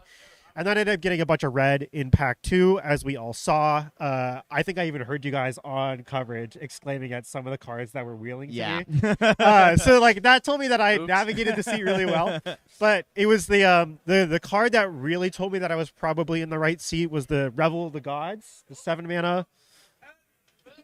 Yeah, this is the card we discussed Rebel of the pretty Fallen heavily. Chris, if we could get that up on screen, please. Yeah, this is something we discussed pretty heavily as like, yeah, this is like a great sign for you that you navigated your seat well and that red-green was open. Very strong lesson there. It was unfortunate because there were 2 huge red-green payoffs on that pack. Yes. The other one, too, I was debating on which one was going to be What was it? stronger. Oh, yes. Yeah, so we also were talking about this. Scott and I actually disagreed on what our pick would have been. I was actually with you. I think I would have taken Rebel of the Fallen God there. But could you maybe walk us through like what you were thinking as you were making that pick? Okay, this was tough. And I definitely had struggled with this because I think in the games where I draw, what's the other card that can we get it up on screen? Right there. Mara Trash Tactician? Yes. Okay, in the games where I draw Mara Trash Tactician, it's going to be the better card, definitionally, because it's 3 mana. It's got a bunch of words on it. All of the words are really good, especially the one whenever you expend 4, gain 3 life. Those words are really good. However, there are games where you don't draw this, and I already had 4 cards with Learn, and Rebel of the Fallen Gods makes every one of those Learn cards better. So I improved 4 cards in my deck just by taking the 1 lesson, where I only improve 1 slot in my deck by taking Mara Trash Tactician. So when you have a decent amount of lessons, I find it's awesome. Or sorry, when you have a decent amount of Learn already, it's better to take a powerful lesson because they'll synergize better with most of your Learn. Okay, I do think we are ready for your first match, but yeah, Okay. I think very well navigated. Thank you so much for being our Appreciate featured it. drafter, and good luck in your matches. Yes. Good luck, guys. All right, and we are back, Magic the Gathering players. We've got Joe versus question mark. Someone- I'll go scout it. Ari. He, him Ari, pronouns. Okay. All right, and it looks like Ari is also on red green, so we might have the mirror, which is usually a good sign that you were in the right seat. If you're because this is cross pod pairings. Yep. We've also Ari clearly a former top 8 player here at BCP last year. So yeah. So some stiff competition for Joe kicking things off. It does, interesting enough, it does look like Joe is going Naya. He is splashing some white cards. Which Let's I think go. Let's go, Joe. What's that? Avi. Forgive me, Avi. Okay. But yeah, it looks like Avi has mulliganed to 6, and it looks like Joe will be keeping on 7. I see at least... I'm going to be a little quiet because I don't want them to hear me. At least a Repel Calamity in there. I believe I saw a Snakeskin Veil as well. Field Trip as well. And kind of hard to pick out. Presumably there's some lands since this was a keep. Yeah. It looks like maybe that's a tail. That's the Azori. Yep. Okay, we've got a Selesnya Temple of Plenty. Scry to the top. Scry to the top. All right. Likes what he sees. Mm-hmm. Fable Passage. Fable Passage land. Tap basic. Yep. Save us the time. Just do it, Avi. Ooh, we're getting froggy. This is a pretty good curve. I do believe that's it. Yeah, that's so. We've got a Looks Scurried great, Colony Chris. coming on down. So this Yep, is again that 2/2 2 drop. Not the most impressive 2-drop, but it's solid. It'll get the job done. Listen, right there, you got. It can be proactive, it can be reactive, it can block, it can do it all, right? And then late game, it's just gonna swing in, Right, yeah. or make attacks really uncomfortable. Yeah, this card was like it was a sleeper pick. Everyone kind of like ignored it in spoiler season, and then ended up being just like a solid common, like kind of like let me pull it up. Kind of critical for the green deck just in terms of like stabilization. But we see here a bit of another strong 2-drop from a more modern limited set coming in, Brazen Collector. 2 on first strike. Whenever it attacks, add red, and you don't lose this mana. Don't you mean fire breathing 1? Fire bending 1? God, I hate Magic. No, but actually it's different because this lasts. Yeah, okay. You can use this in your second main. Fixed fire bending. Okay. All right, so we got the frog hitting the table. So we're gonna flip until we've hit a land. So we get that mountain. Land flipped. Citizen tactics. So going to be a very interesting question coming up here. And it goes into play too. Yes, it goes into play. Christ. So. All right. We are. Right now when I'm looking at this, like, it's risky for Avi to get into that mana. Do you double block here? If you're Joe. What are the stats on the frog? The stats on the frog is a 1/2. So you get blown out by a removal spell, instant speed. I double block for sure. I think I double block as well. I think it's just too bad. I'm happy to take a trade for like their removal spell against my curve fillers. Okay, takes it. I will say there are a lot of tricks in the cube, so that may have been a factor. So we've got one red floating. Broken Singleton Giant Growth. Ooh, right? Looks like that Moira made it around 2. And now we see the power again. Brazen Collector. It's got types. It's a raccoon. Let's go. And a forest as well. Okay. Good sequencing. All right, so let's see here. What are we working with? Looking to hopefully really loving the planner basics. Yeah, Mark. thank It's you. It's a really nice touch. You can really feel the flavor come through. Yeah, so we've got some Nyx basics there, as well as the Game Night Rakdos. Okay, so we've got our first learn card hitting the field. So Moira. Okay, so first off, Moira is Broken Singleton. Second off, it's a 2/4. Yes. Which means it does get hit by. It does. Oh, it's power or toughness. Power or toughness 4, which means it will get hit by this Repel Calamity. Should we see our first learn, as we've gotten a field trip, and it is Rebel of the Fallen Gods. Let's and go. that, I Greeks believe, mentioned. got a bit of a groan from Avi over there. I would be groaning too. Yeah, that is a strong card. Going to be able to come down next turn. Mm-hmm.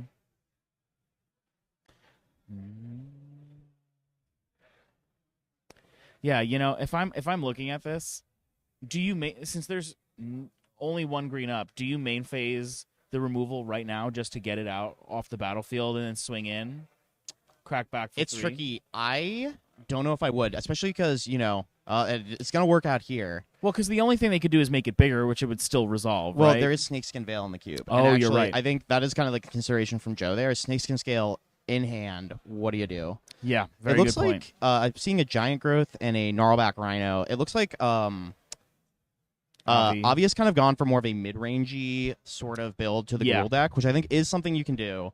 I do also see, however, Comet Storm in there, which is a pretty strong card. Okay, so we got another in the attack red zone. in. Red floating. Taking it again. No double block. Which honestly, like I think get because there's no land drops being missed, right? Right. Or no, we are missing land drops. No, he's got a mountain there. He's got a mountain there. Okay. Yeah. I mean, I think a block would get blown out big time by this Giant Growth, and so I do think it's actually probably correct. Something interesting about the Brazen Collector, you can chip in with those satyrs, but it does actually wall off this kind of wall of satyrs coming in pretty well. That's what I'm thinking too, right? That's why I love this card, because it's like it just holds the battlefield down. It can close a game out, but it can also just lock a game up. Totally. You're gonna lose your Dreadmaw to this or whatever, right? Like it's gonna really hold its own. You definitely see the 4 mana. Expend 4, by the way. Well, they expend creatures off the battlefield. Got a Gnarlback Rhino. This is a 4/4 Trampler for 4. Whenever Avi casts a spell that targets it, he's going to draw a card. And so this is more of a heroic card, but it's just a well-statted creature. You're going to have some pump spells in green and red as it is. And so don't, hate in this position. I mean, it's the biggest thing on this board by a mile right now, right? Yeah, and again, this is where Revel can trade with it, but sitting pretty on that Giant Growth makes it almost. How many do you block with, right? And so it's like if you don't block with everything, and just knowing that it's the Gruul Mirror, I'm bracing myself for tricks, right? Like, the whole time. Oh yeah. So it looks like we're hitting that Jamming. Rebel button. I do believe I might. Yeah. So I'm gonna go make sure. It looks like they did find the tokens. Okay, cool. They've got the infinite tokens out there. So we've got Four four 2/2s. 2/2s haste on the battlefield. A strong showing for this. But they are walled off. So an interesting question here is: do you want to attack? Yeah, Mark, if you're in these shoes, do you crack him? I don't think I am. I'd have to Same. look at his hand again to figure it out for sure. I mean, but even just knowing, I'm tapped Yeah. out, I'm just sitting pretty. yeah, and I'm like, we're so ahead on mana here, right? Yeah. and Which I is feel what like, this game's going to be about, I feel exactly. In the red deck, this is going to be two people like throwing haymakers at each other, right? And so I think I'm sitting pretty. I have the better position. All right, so we've got an attack coming in from Avi, which I do like here. I think Avi's kind of way forward to winning this game is to tempo out Joe and maybe get like a favorable kind of like trade here. Yeah. He's coming in. He's got that giant growth, which again has learn on it in hand. And we're cracking in for 6. This is like not nothing. Yeah, it looks like he did take it, and damage has resolved. Oh, damage has resolved. So wow. I see. His Okay. life total's gone at a 10 there. I Is see. That's not a lightning bolt. That is is a lightning bolt. So Oh, we wow. are getting into with that beautiful art. We're in the I know you know danger the zone. text, but you got to see that art. Yeah. Facts Oh, that's awesome. fucked up, Chris. Just kind of like, yeah, I know you don't know Oh, exactly okay. which And art we it is, see but it's something also here Russian. that is going to deal with several at once, which is a comet storm. Oh my god. So it looks like Comet Storm came in, going to clear out the squirrel and a single satyr. a single satyr. So clearing away a little bit of the board, and especially we were one land away from that squirrel being a 4/4. So there's actually a pretty critically Mhm. timed Well Comet said. Storm there. Yeah, so what we see, we got another field trip. Gonna grab a forest. Now, thinking about the lesson board that we've got here, we've got ramp spell, Mm-hmm. and is it just revel? So we have Revel, we have Act on Impulse, and we have Wild Hypothesis. I believe we're the full learn board here. So this is, Okay. I believe, probably what Joe's going to be grabbing for here. Also worth noting, there is kind of like a safety valve on Learn. You are allowed... Oh, it does look You like we can have an loot. Yeah. Introduction to Prophecy as well. Okay, it looks like he is going to go actually for the Act on Impulse there. Kind of expecting this game to go a little bit longer. Okay. And kind of believing in his board to hold things down. Oh. Ooh, we're rumbling. Okay. I don't know about this one. He's This ballsy. I think this could actually go pretty poorly for Joe here. I guess he doesn't know what we know, but it's I all coming smoked in. stogies. And that's that is 7 damage. We've got a Trail Tracker Scout coming in. Avi's gonna untap, and I mean, that I see 6 points of God burn in almighty. hand. I am not. I'm not hyped in these shoes. So this is the commander Yeah. MF. So it's gonna jump in front of the brazen. What are you looking for? The commander card that's on the battlefield. Yeah, so it is, not the craziest commander card in the world. Trail Tracker Scout. It's a good mana dork, and it'll buy back cards in the late game. 3 toughness to block. Bolt. Snakeskin Veil. Ooh, fascinating. Nice. Okay, I guess that bolt was going at the scout then. It was, yeah. Okay, Scout lives. scout lives. 2/4. Blocking something. Gonna giant growth. Draw a card. Learn a card. I wonder if This- do you just decline here? Oh yeah. Oh. Show him lava spike. Yep. Scoop him up. Damn.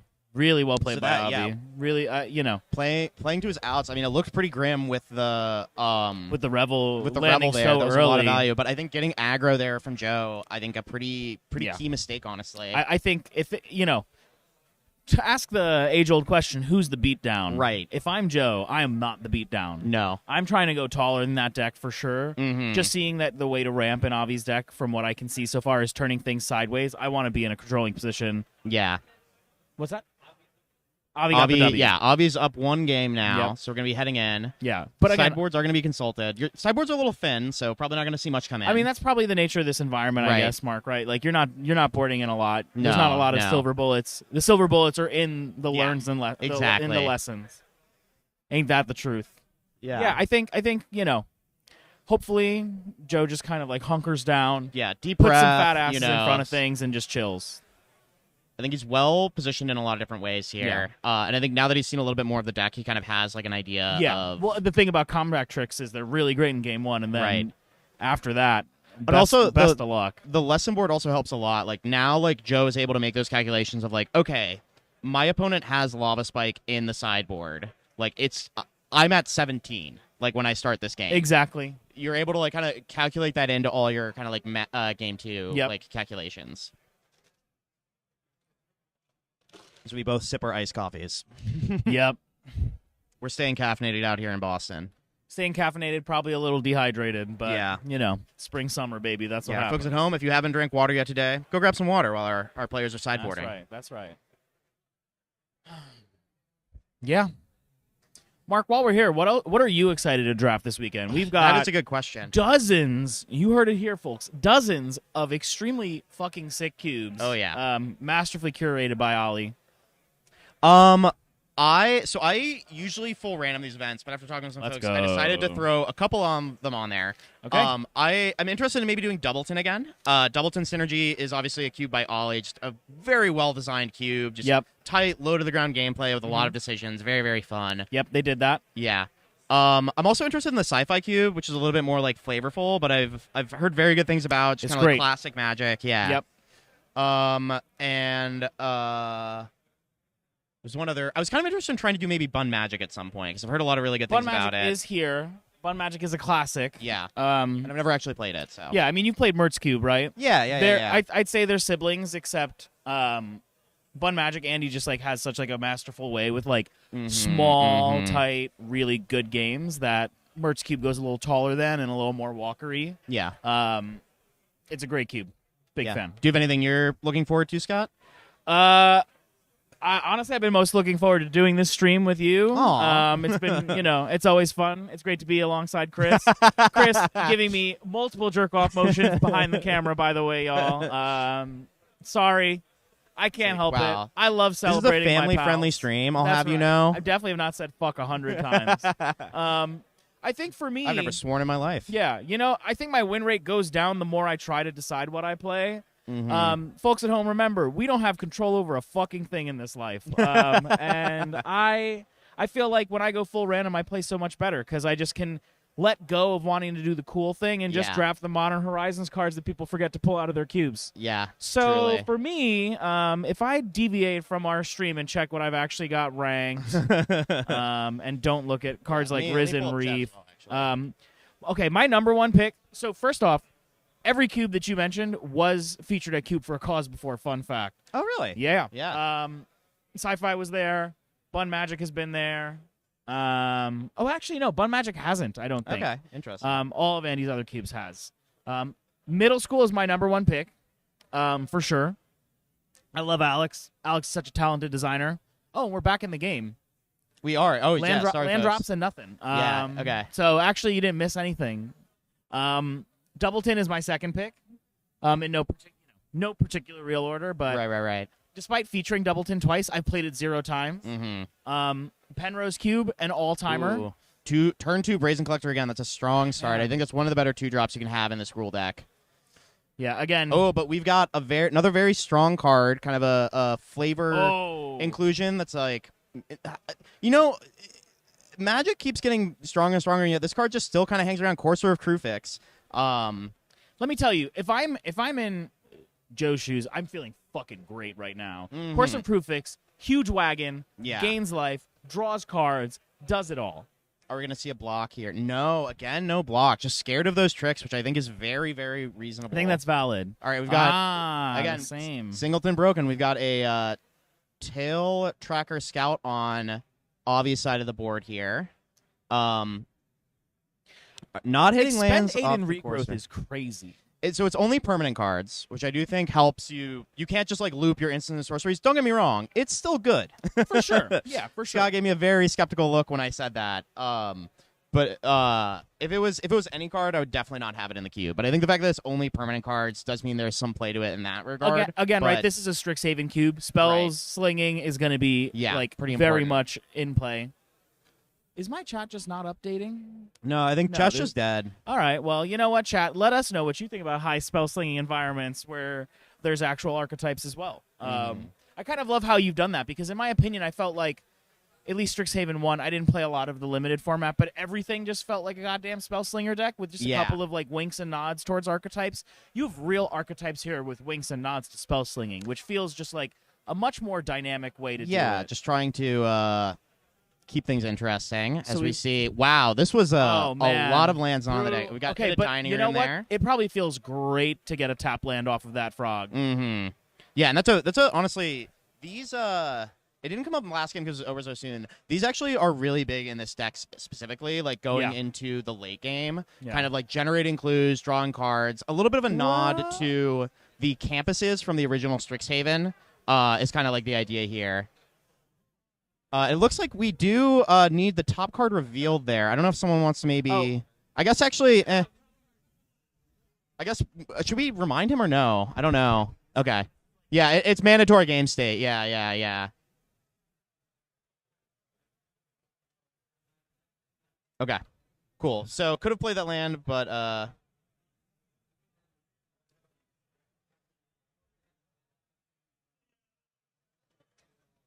But it is what it is. Seeing the double block coming in, going to assign 2 damage to the Courser, which probably indicates we're about to see some damage coming in.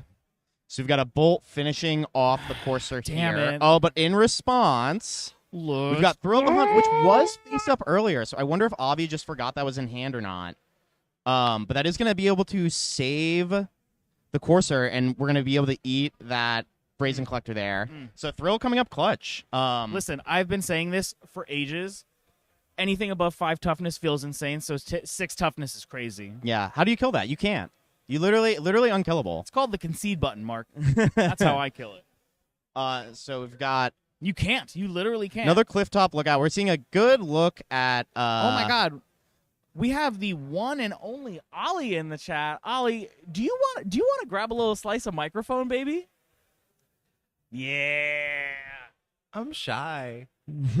Hi, chat. Also in real life.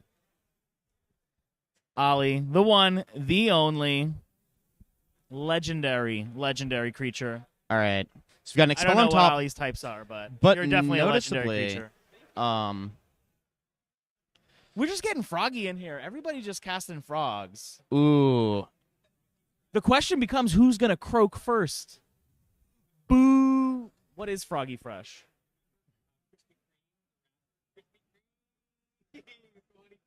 Oh my God.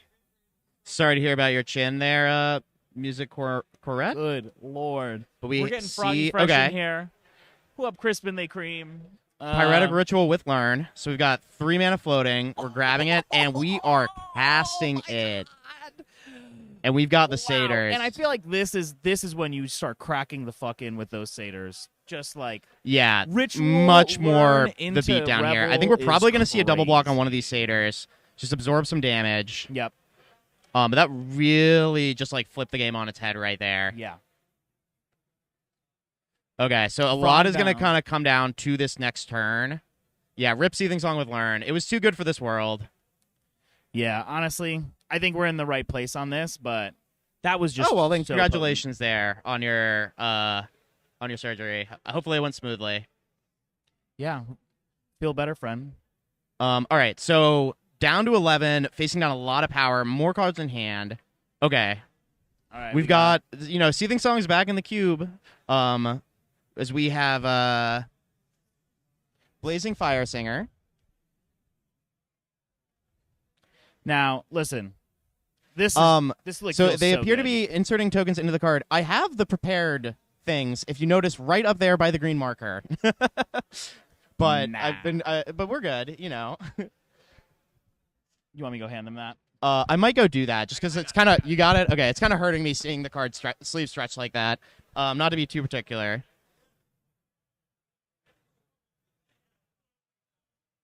Okay, found the line. I didn't bother all my friends for those prepared tokens for nothing. That's right. The joys of Magic the Gathering, friends. Mm-hmm. Yeah, listen, you wanted Seething Song, you fucking got it. Yeah, and it's got a creature. It's busted. God. So let's see here. So Seething Song is actually really interesting too with... So one thing that's really good with Expend is rituals. So I believe that. I spend 3 mana, I get 5 mana back, I spend that 5 mana to cast something, I just expended 8. And so can start grabbing cards back from the graveyard. It's just cheating. Yeah, basically. I'm gonna call a judge on this shit. So let's see here. I'm trying to figure out. It looks like the turn has been passed back. It's to... Joe's turn now, right? Yeah, it's Joe's turn, and I do believe I saw a Lumra in hand. So we've got another big haymaker. Oh baby, This is a really tough card in the matchup for. Yeah. If I'm Avi, I'm feeling a little stressed here. Yeah. We got a land back. So like I mentioned earlier, still good though. We got a scry here. Can hit that. It's looking rough for Avi. and then another. Oh my god, it's just like the Courser Lumra combo feels so very tough strong. to navigate. If I'm in Avi's shoes, I'm feeling like I'm not gonna get So above a lot this. is going to kind of come down to what spell we have. So he is untapping. We have Seething Song down. 9 mana five- here. 5 red floating. 9 mana total. 10 mana total. What we got? Show us. Okay. Okay, we've got the big old thing. Yeah, so that's Season of Burrowing. Season Gathering. Gathering, excuse me. So we're going to be pumping up the board pretty significantly here, and we're probably going to be returning a permanent card from our graveyard to our hand. So we have expended 8. So 1 red floating. So probably going to see the Brazen Collector. Draw? Okay. So looks like we've got 2 counters. Draw 4. Let's start off with that. See, like that is exactly how I would have run this too, because I'm so great. Yeah. I just feel like in that position, what you really want to do is you just want to put something to like hold things down for a little bit and find an Yeah. answer. But I think the thing about being in a Gruul mirror match is like you just don't have real answers to something like Lumra. Yeah. Like you're not gonna win on damage based removal. You need something Yeah. else.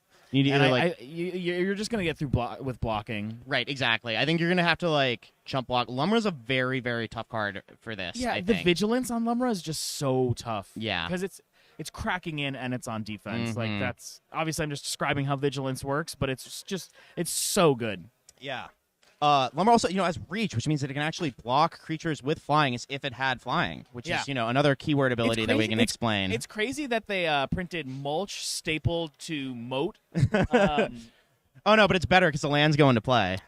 Wow, we used to be a proper country. All right, so There's Thinking one red things floating through still. here. We're trying to decide looks what like we're doing. Clifftop Lookout came back to hand. 1 red floating. Because we expended 8, so we got to Yeah, regrow. so got to regrowth a permanent card. See a couple creatures in hand. Not a lot of okay. removal, There's which is so we're gonna get out again. okay. Our friend.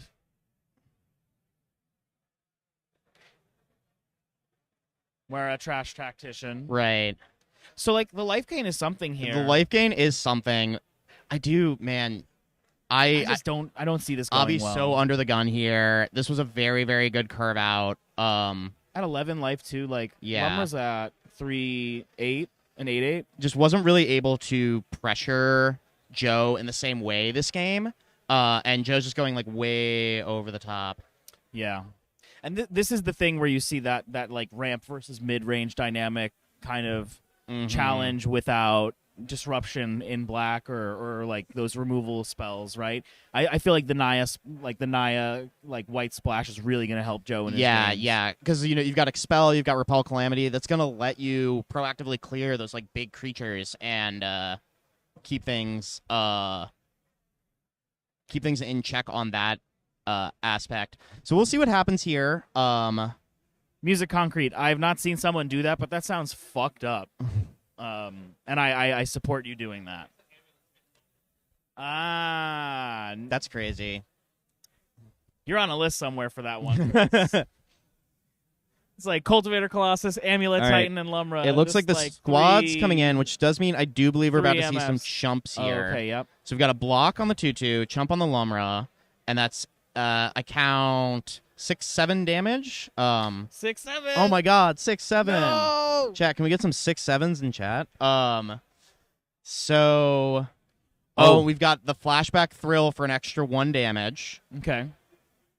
So that's an 8 damage coming through. Okay. Down to 3, 4. Down to 3, it looks Finale, like. Oh, and there it is. GG. Igneous Let's Inspiration. That's going to be game. go. Wow. This game's a bit, Awesome yeah. games. Mark, I know I've said this before. I love this cube so much. It's just so Mhm. sick to see what you've accomplished here. Oh, thank you. Really appreciate it, Scott. Of course. It's only truth. Yeah. This That- game, to me, really came down to that turn where Thrill of the Hunt was able to kind of blank the lightning bolt. Yeah. Oh my God, that was the game. Yeah. And just kind of all snowballed from there. Yeah, so seeing the power of the lesson learned board there, for sure. Pyretic Ritual, still very, very strong. Yeah, it turns out Dark Cabal Ritual without Threshold, draw the best card that it can immediately cast is really good. Yeah. I'm going to start coining it as Gruul Ultimatum because Yes. it really is just a Gruul good game. Yeah. Really makes me want to include it in Colosseo, my mhm. Greek-themed gladiator. We'll say, it does get a combat little cube. bit worse when you do not draw a card off of it. Yeah, I guess that's fair. We've got our Pyretic Ritual there. Yep. With beautiful, beautiful new Strixhaven art. Yeah. From the Mystical Archive. But yeah. Yeah, I don't know. I feel like we might have a long morning of watching Revel just resolve and resolve. I think we and might resolve be and seeing a resolve. lot of Rebels this game, and we're seeing the strength that I mean that was literally the pick there on board. Moira versus Rebel, and Rebel came out on top. Listen, I'm eating my words because what I'm really curious to see is not the mirror match, right? I really want to see how that difference in choice works out. Because in the mirror, I feel like actually the 2/4 is meaningless. Yeah. And it's just about who resolves the biggest threat or the Right. widest threat, like Yeah. we've seen Joe do in this second game. And I think what this game has really come down to is, and I think this is a dynamic you see in the Gruul mirror a lot in this cube, is that Joe has kind of been spending like 3 mana like playing ramp spells and like accelerating into like these huge spells, Yeah. whereas Avi is being a lot more like mid-rangey and kind of like playing threats to the board and just getting like overwhelmed by Joe kind of going over the top. And I think that plays very differently when your hand's being kind of like picked apart by hand hate spells, or there's a counter spell waiting for you on the other side, And again, I just feel like Joe does better things at that crucial moment, right? Yeah. Where we have to turn the corner. There is a corner to turn for Joe's deck, whereas Right. Avi's deck is trying to generate enough value early game. And we see another bummer of a mole from And the, Avi and the- here. and the removal for Joe is just like, that Joe white ha- splash Joe- coming in clutch. it's big. It's a big Yeah. difference to me. Seeing the perfectly timed like combat tricks as defensive spells. It is a control deck, right? Yeah. Holding up counter spells in the form of Snakeskin Veil, that Selesnya pump. There you go. Like Joe is the control deck, Yeah. and I think we saw that in this second game. Joe Yeah. took that position as opposed to being a little bit more aggressive with Rebel. Yeah. It's funny you say that because like I mentioned earlier how I had kind of original archetypes that have like kind of shifted to where we are today. The original green-white archetype was control, and the idea was like, okay, you're ramping into like these big like haymakers like with the green and white cards and like getting a lot of value. And I think that's still kind of come through in the red-green kind of like archetype where you're just trying to stay alive, generate card advantage, and go over the top. And it seems like we have a keep here on 6, card going to the bottom. I feel like mulligans have to feel so bad in like this kind of mirror match. Yeah. Although I will say, like a strong, like good start can get you there. Yeah, exactly. We've got some fingers crossed here. We got it. Joe, we turn got 2 it. again. Brazen Joe Collector. literally. No, you can hear it once again. Brazen Borrower is canceled. Brazen Collector is my new best friend. Oh yeah. What did I say? Brazen Borrower. No, you said Brazen Collector. I Okay, was just okay. canceling Brazen Borrower. Yeah, just generally. All right, so we've got 2 Yeah, these are damage, concrete. 1 mana, and we have a spell to follow up with here. Oh. Fast 4-drop potentially. Oh, this is Where, a strong curve. This is a really potent start. Yeah, this is really rough for really rough to be under the gun here for Joe, for our hero. So let's see what we've got here. So Moira is going to generate 2 mana. Yeah, that's a Oh Lord. So 2 red or 2 green. I believe he might have missed his trigger. Oh no.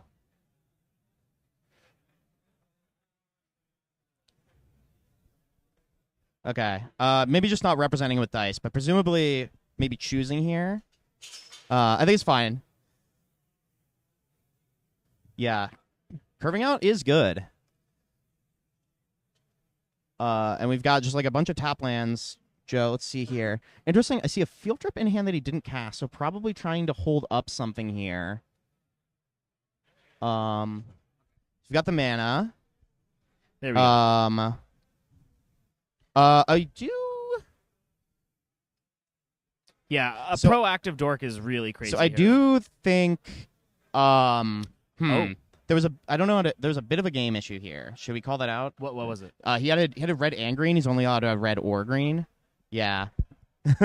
Yeah. So we might have to stop play here real fast.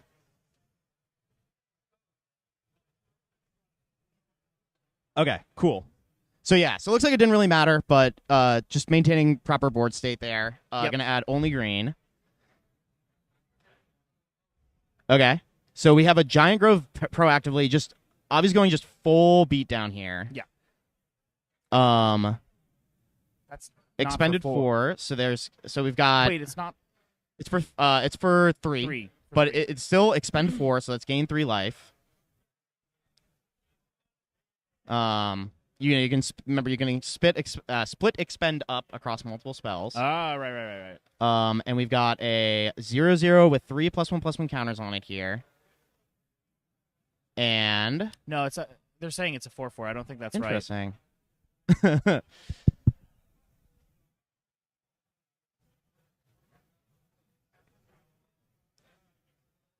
Oh no, that's right. That's right, Scott. He was floating 2 mana. That was our bad. Okay. I tried to catch him out. I was able to call him out once, but not twice. Avi These 2 two go. raccoons. Yep. They saw the line. Yeah, no. They had an extra green floating. That was right. It just kind of like got lost in the shuffle there. All right, so this is pretty good. 4/4 Surveil 2. Yeah. It counts all raccoons. It's busted. That's Will, right? Is this Will from our playgroup? I Will? believe that's Will from our pay group. I think I recognize that username. William Will? Willow. The legendary combo cube. Oh, it's Will. Yeah, I think it's Oh, Will. what's up, baby? All right, so we got one more red floating. Looks like that's just gonna fizzle. Oh, we've got the Boon Slater flashed out. It cannot block because it is a 4/2. So it would just die in combat. I love Ambush Viper. So we see now why that didn't field trip. So we got a field trip coming out now. Gonna be able to ramp up, but is it gonna be too little too late? I'm wondering that. I'm feeling a little anxious if I'm Joe. yeah. But also, if you look at it, right, 2 cards in hand. Is that a Primal Might? That is a Primal Might. Oh, fuck that is my a life. Fuck my life. yeah. That is a rough break for our hero Joe here. I'm like, can we use Snakeskin Veil on their cards? I do believe we do have a Snakeskin Veil in hand. We do. So that will maybe, and it looks like we're going to be leaving one green for that. So it is maybe going to soften the blow a little bit. But it is, little you see the other wild hypothesis coming out of the sideboard. It is going to be a bit of a rough time because I believe he's still going to be able to get the attack in. It's not going to be able to fizzle the pump on that. No. So we've got another 2 mana here.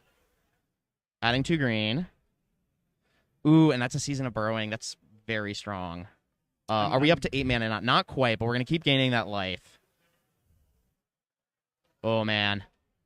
This is looking really potent. Oh, Yeah. wow. And Joe's just saying, that's enough. I can't get past Yeah. that. So, Draw 8 is going to be pretty so yeah. good. So Or draw Avi 6. is going to come away with the match win. All right. Congratulations. There we go. Okay. Let's get Avi in the booth. Yeah, I'm going to let you take care of that. I'm going to do grab a that. snack because my sugar's going a little low. Let's do it. We're live. We're back. We've got Avi here, match 1 winner. Avi, tell us about your draft, how you felt, the match. Yeah, so A little closer.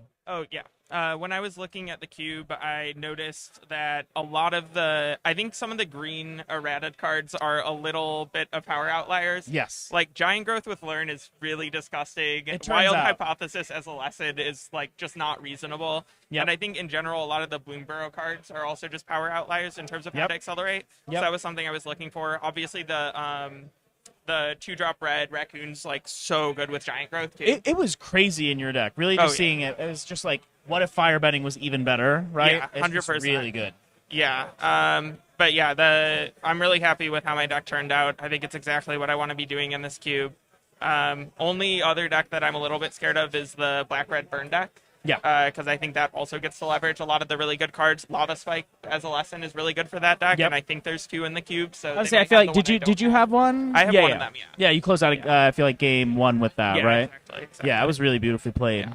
Yeah, overall, I feel like, did you feel like there was another color pair you would have wanted to be in going in, or did you wanted to be Gruul from the Yeah, jump? I looked at the cards. I saw Giant Growth with Learn. I think Academic Dispute is one of the best cards with Learn as the base rate. I Yep. think the green errated cards are really good. I think red pairs better with the good green cards. Yep. The only other color that I think is pretty interesting is white. Yeah. Professor of Symbology is totally disgusting in this cube too, I yeah, think. it's like, what if it was even better than Oh, it yeah. being the best card in this Yeah, limited format, right? Any cube with like a lessons gimmick, Professor is like Gonna probably be top 3 busted, cards of the yeah. cube. Yeah, Spirited Companion stapled to Demonic Tutor, pretty good. Yeah.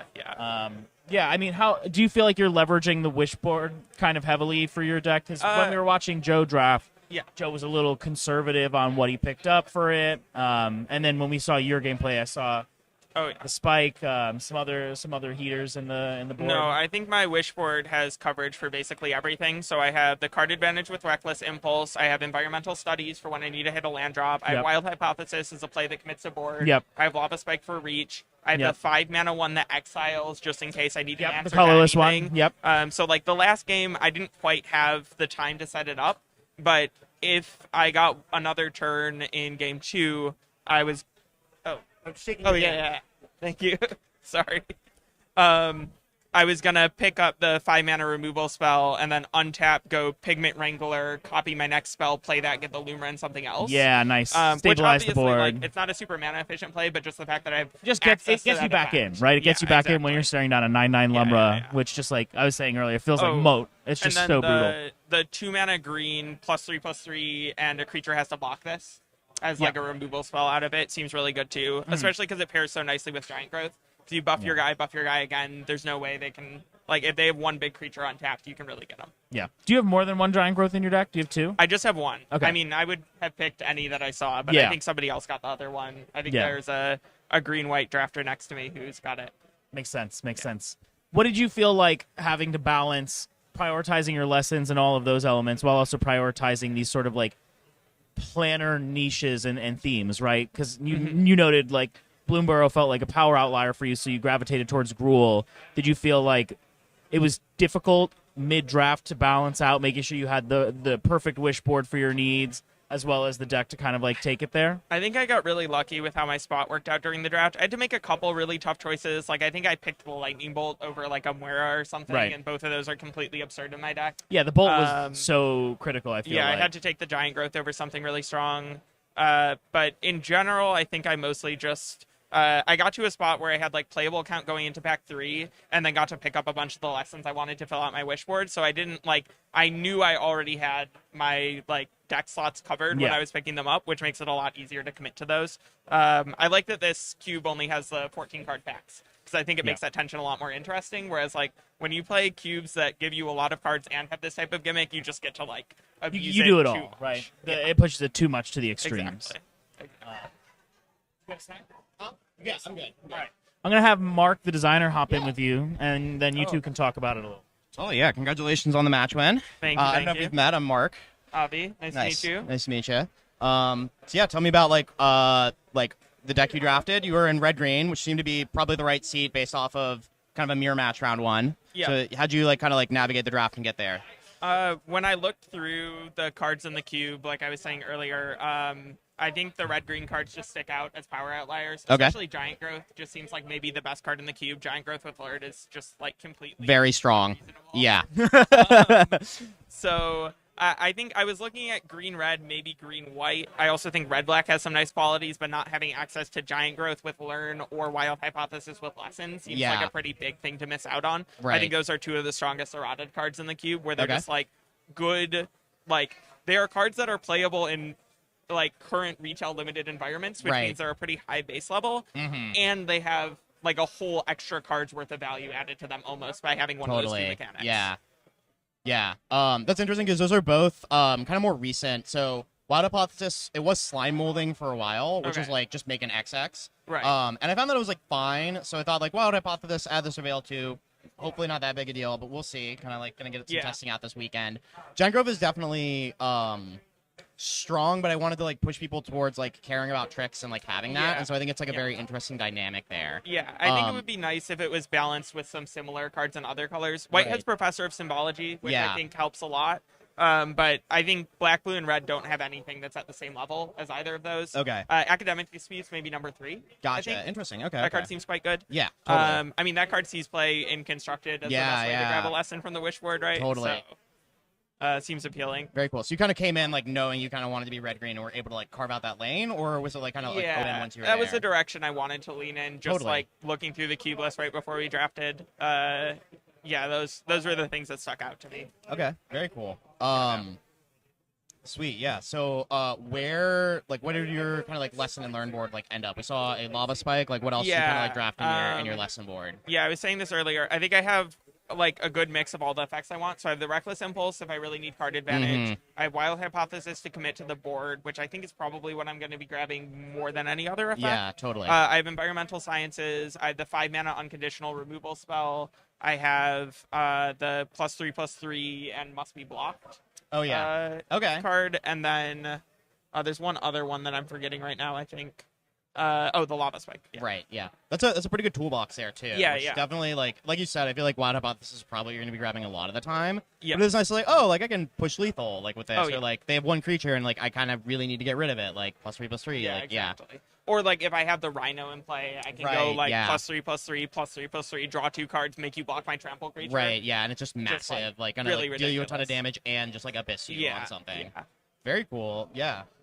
Yeah, I will say the saddest part of the deck building process was looking at all of the like old rares that I remember being really good back in the day and being like, I think I need to cut this Atarka's Command. I think it's the worst card in my deck. Yeah. I mean, I think it is interesting. Atarka's Command is kind of in to complete the cycle, honestly, Right. but I don't know the last time it's actually made a deck. Yeah, It but does that seem- card like saw play and constructed. Oh, yeah. It was good. And like the bird deck, it just I Yeah. do think your version of red green is probably the better one for it. Just kind of Yeah. like beating down an aggro, like less of like it's definitely not right. as in place in like the ramp like red green deck, but like you're playing it like a much more like mid range angle, which is very Yeah, interesting. 100%. Yeah. I mean, that was a big part of what I wanted to do. It seemed like a lot of the powerful things in this cube are much better if you can leverage board presence. And I Mm-hmm. Yeah. didn't see enough comeback mechanisms, so it's like I want to be playing cards on curve. The Yeah, whole there are time. many sweepers. Yeah. There's like I think one in list in entirety. So like being able to play to the board and like kind of like Yeah. like be ahead is like very very strong. And I wanted to maximize Giant Growth because I was planning on drafting any copies of that card I saw. So yeah, and it worked out. How many copies yeah. do you have? Do you have I one or just two? have the one. Okay, Yeah, just yeah. the one. So yeah, I yeah. got a pick 2, pack 1. Okay. So somebody messed up, didn't realize it was the best card of the cube. Yeah.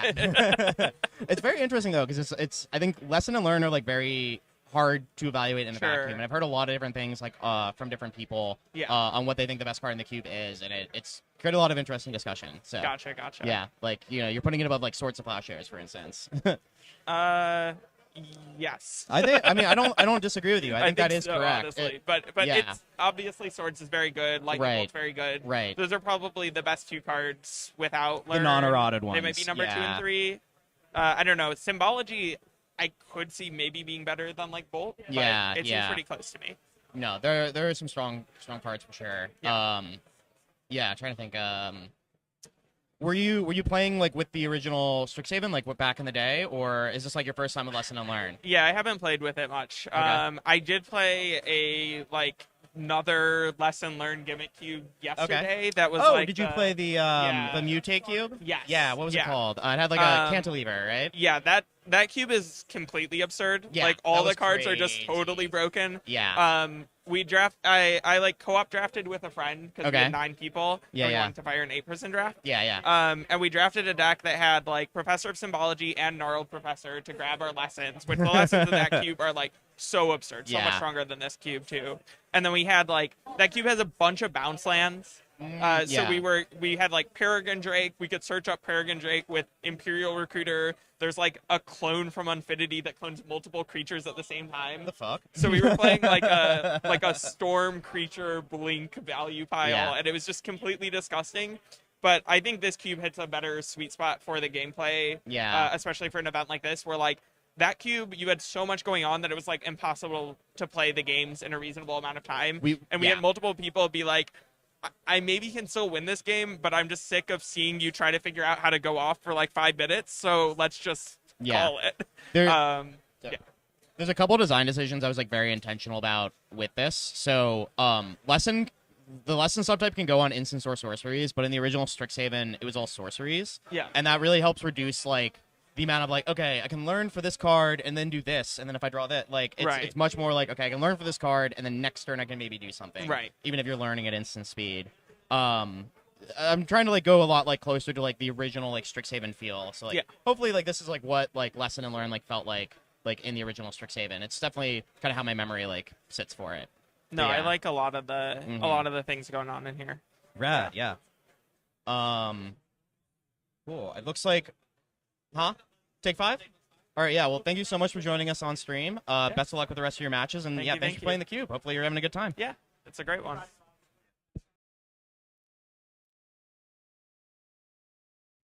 All right, folk. Are we live? All right, we are back.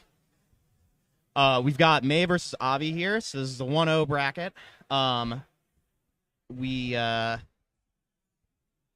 Avi, fuck's up, Scrubs? Obviously on red-green. We'll have to see what May is on. Kind of an unknown factor. I count 4 lessons in her sideboard there. So she her pronouns. yes. Great. All right. Got fan Seeing favorite blue. Avi. I'm seeing blue.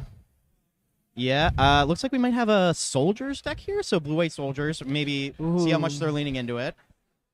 I've got a planes coming out first. Nice little invasion planes. Soldier Boy, tell him it's about to be. Whew. I'm really excited to see this deck. I love it, Ooh, Azorius. interesting. Okay, red, white, green. So it might be heroic here. So we've got. Yep, prepared. Ooh, and immediately just a lightning bolt. Prepare for trouble and make it double. Strike. That is a strong card right there. All right. Okay, Tail Tracker Scout, another very strong card. So great curve here from Avi. So Removal into 2-drop. What do we think the matchup looks like in this? Who's favored? Because I'm seeing a lot of lands. Yeah. I was also just seeing the giant growth. Yeah. So we've got the other one. It's very much the. Ooh, this is a great. Are these both curve. raccoons? These are fucking They're raccoons. both raccoons. Oh my god! So we've got a great curve out here. Gonna crack that Fable Passage. Honestly, we need the meme where it's like, a guy looking at a trading card, and it's like 1 jillion mana, you win the game. And he's like, this is simply a newbie card, and then sees raccoon eat trash every turn, and he goes, oh my god. That's literally Avi's deck. Avi's just curving. Avi is eating trash every turn. The trash in question, 2 fucking mana. What was that? Gaia's, That's right, Will. I'm eating trash every turn. All right. Let's see. Okay. Scurrid Colony coming down. Honestly, I feel like this is so similar to the last time we watched the last match. So I do think what's rough here is Avi just kind of had the early removal spell, and like May is just, I don't know if she's going to be able. Oh, brutal. Okay, Academic Dispute. Interesting. Okay, gonna go to. Okay. No, just kidding. No, yeah, it looks like he took that back. This is just such a strong curve. Like Avi's untapping with how much mana here? 1, 7? 2, 3, 4, 5, 6, 7. Yeah. 6, 7 mentioned. Hey. Please free me from this. This is a prison of your own making, Scott. No, I'm too old to have made this prison. I'm just trapped in it. So yeah, we're seeing like just a glut of mana. Yeah. Some really. What I'm really curious to see is what Avi does with this top end, because we've seen that season of whatever, the really busted 6 drop. I can't really see what Avi is holding in his even if he hand. just casts like 3 drop, 4 drop, like that's still very strong. That's gonna be Agree. very hard to come back Big from. agree. Okay, we've got the Blazing Fire Singer. We're about to fucking expend. About to expend. Yeah, we're about to lot. expend 8. Yeah, so that's he's expended up to 6 right now, so he's gonna gain 3 life off of that. This is an insane start. Looking very, very good. Really for Avi. potent sequence. Is any other spell here? So I'm gonna talk about something a little taboo about this cube. My understanding is that I feel like Gruul trophies quite a bit in this format. Do you think that's a fair statement? Or I've seen. Let me actually rephrase this. I've seen some of the best drafters in our play group who've played this gravitate towards Gruul particularly. Maybe that's just the seat, but I think it's so the cube's undergone a lot of changes recently. I mean, clearly Avi said looking through, he's identified power outliers, hugs, free hugs. that there are power outliers in Gruul specifically. That is one of them. A very, very, very strong card. It's Awful name, terrible art, Yeah. cracked card. cracked card. So, This is just Escape to the Wilds on a body. it really is. What the fuck is going on? Dude, I don't know what's happening in Magic sometimes. That is really pushed. Okay, so it's Yeah. it's gonna take a moment because we get that until next turn. Yeah, I believe so. So I think more recently, based off of this, it definitely looks, end of your next turn, coming in for 2. So I believe what we're seeing, so I think more recent iterations we've been seeing kind of like the power outliers of red kind of bubbling up a bit more. I actually think before this, Esper was definitely the strongest color combination. Interesting. And so I've been putting an effort to like tune that down a Nice. little bit. And I may have overshot, but Listen, we don't Yeah. we miss the shots we don't take, Mark. Exactly. I mean, if I'm looking at this, we've got so much godforsaken mana next turn. We're gonna have Yeah, and Master Symmetrist just isn't gonna get it done. no a I 4/4 feel like for May 4. just kind of like came out kind of a little anemic out of the yeah, gate. Needed a stronger start. Put Avi maybe under more pressure. Have a removal spell or I something. think it's also like he's just kind of running away with it. May's also a mid-range deck, but doesn't go as high. Right. Is what I'm going to gather from like playing into the heroic space, right? Yeah. And now it's just, I mean, land for turn, hugs for a Jillian. Yeah. Draw like another 3 cards. Yeah.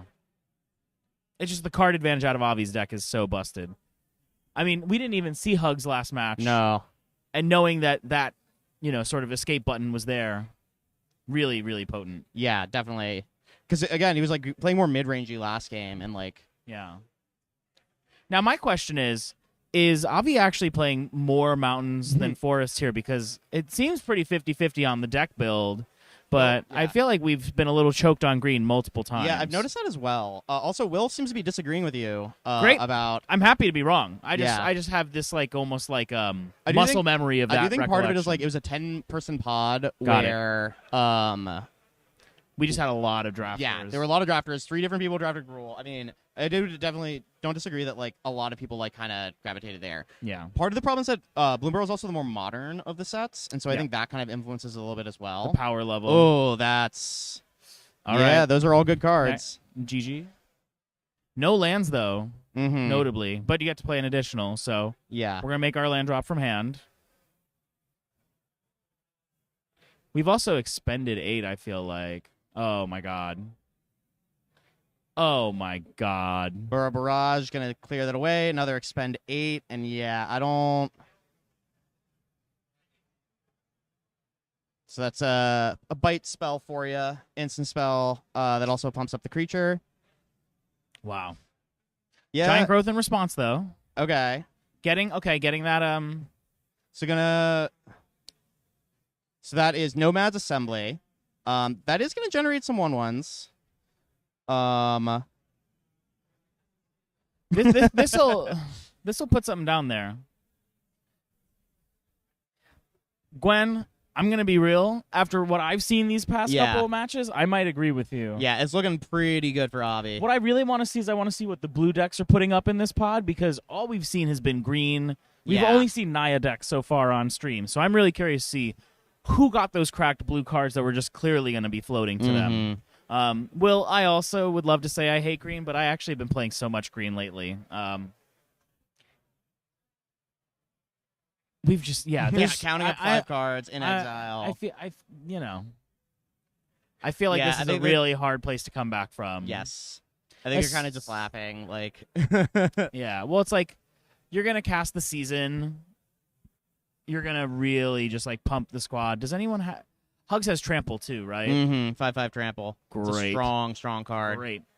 So we're going to draw 7 cards off of Season of Gathering. Yeah. Okay. Cool. Fuck it, more cards. Yeah, you know what? I love Wheel of Fortune. Wheel of Fortune is really cool.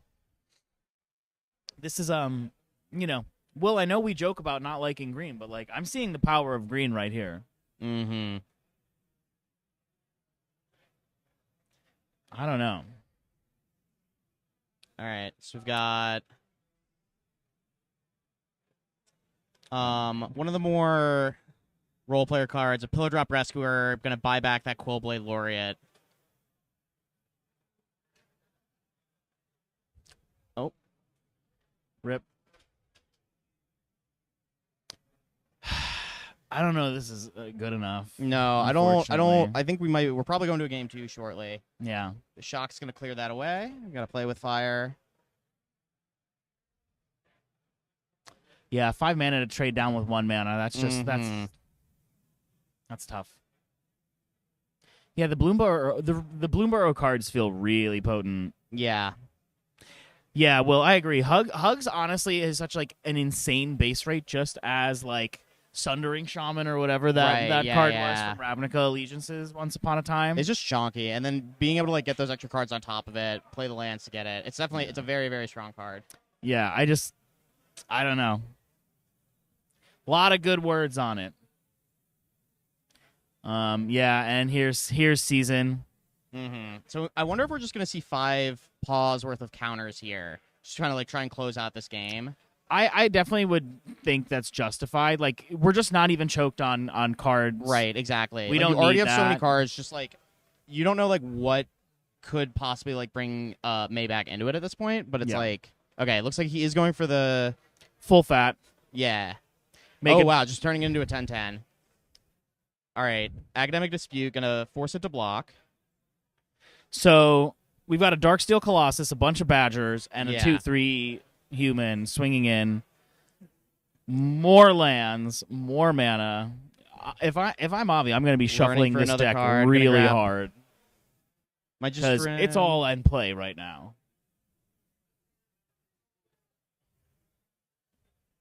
Lesson I learned is I'm drafting Gruul next time when we finally play this, Mark. That's my lesson. grabbing the Act on Impulse. Pretty good here with this much mana. Yep. I think things are looking pretty Just good. really, I like how Avi's playing very tight. Like he's obviously very strong position. Yep. But he's kind of making little decisions that are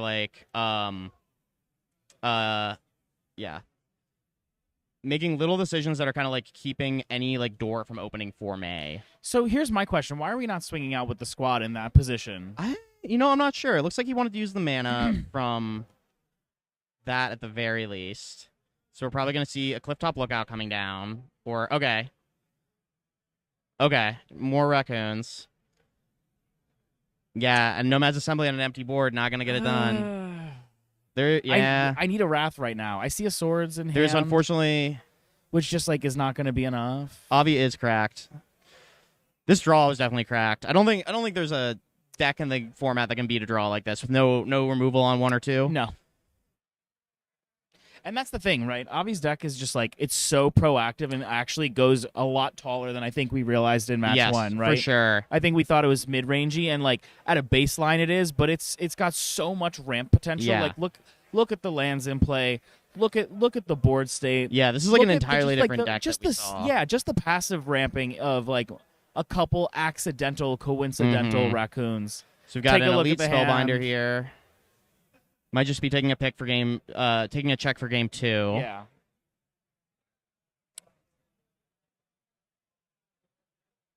Yeah, I mean, I'm seeing a lot of similarities too between Joe's deck and Avi's deck. I just feel like Avi had the outliers. Yeah, for sure. I'm actually starting to feel like maybe knowing what, Revels ended up being versus this, I feel vindicated in my thought of grab the commander card. Yeah. Or I the mean, card well, that it's not feels like it feels like a command. Yeah, it's that's a limited that's card. A commander So card. you're gonna add 4 mana here.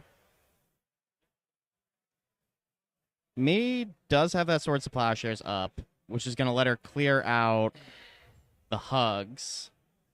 But I'm not sure that's gonna do it. Yeah. It also it puts you at 40 life. Like, Yeah. And that's like the downside of Swords, like in a set like this, right? yeah, it's a rough beat. It's a really rough beat Mhm. because things can get just so tall. Yeah, there it is. Squad is coming in. Make him say, nah. I don't know.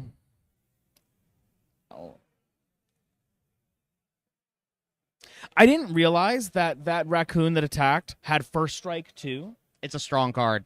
That is All right, and looks like we are going to call it there. okay. Yeah. May is smartly going to hide the Swords Understandable. to Plowshares, kind of recognizing that she doesn't really, have a route to victory there. No, the keep door that had been information- shut. Yeah, Keep hide that the data. information subtle, or it's hidden for game 2. Yep. And she will be on the play here. Do it up. So I think what we want to see here, I believe, without being able to see May's deck, is I'm imagining kind of like a faster start in terms of being able to apply pressure early. Yeah. So looking to keep 1-drop or 2-drop, some pump spells to like kind of get him moving. Obviously has like a good amount of removal, but I think that you kind of like have to like play into that, hope you can kind of get past that, or maybe like stick the second threat and then kind of get the beat down going from there and keep him under the gun. I agree, but then I'm also wondering, I haven't seen a Wrath in this cube. There are no Wraths there's 1 Wrath in the cube. That is interesting. So what's the reasoning for that? Where is it? Is it red? It is red. It's Subterranean Tremors, which is from the Mystical Archive. It's like a fireball, like earthquake type effect. So it's an X spell, so that's part of like why it is in there. Part of the reason is that whites become more tempo-y over time. You have the green-white and blue-white as kind of like more aggressively slanted decks that are like kind of playing more towards the board. Yep. Part of the point is like this is definitely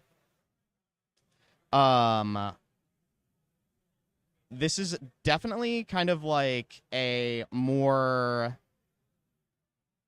It's trying to be more limited centric and like feel like retail limited, which is not an environment where you have a ton of Wraths and they aren't very. No, you'll efficient. see one Yeah. once in a blue moon, right? And I think Yeah. a red Wrath being at that, I get I it. do agree. And white's not a control card, No, it's not a especially with the control color. Selesnya change. But yeah, Right, music concrete, I exactly. do agree. If knowing now that there are no Wraths in this format, looking a little closer, I feel like Avi could take it down like with his fucking eyes closed. This is a very, very strong like red green deck. It's gonna Yeah. a lot's gonna come down to being able to. Yeah. Subterranean Tremors is sweet, Will. Yeah, it's kind of like, what if Meltdown also said Plague Wind and also resolved the... Is it Hasty 8/8 also? No, I believe it's just an 8/8. Just an 8/8, forgive me. Yeah, just an Yeah, 8/8. just But an you have to slam it for X equals 8 at that point. I mean, for Avi's deck, that's trivial, Mhm. is, So we what it looks see- like. Interesting. Gonna run out the 2-drop.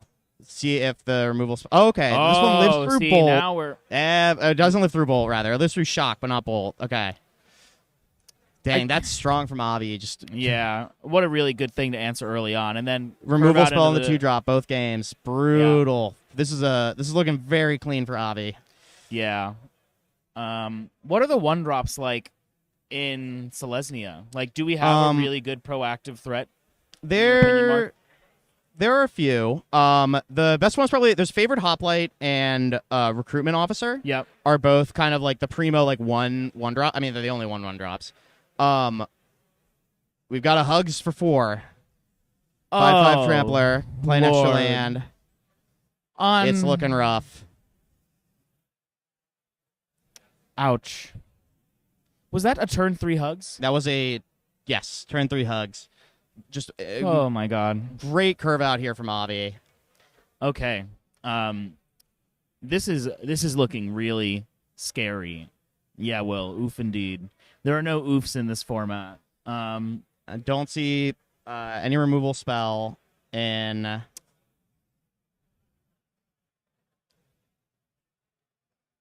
Yeah, I do see a handful of tricks, so This could maybe get there could up be to the size to kill hugs. Okay, gonna see a play with fire coming out. This I assume is on the upkeep. Kessiv, we are at the Arts Armory in Boston, Massachusetts. In Boston, Massachusetts. Not at an LGS, Yeah. but go support your local LGS. Those folks need as much help as any of us. All right, so +2/+2 learn.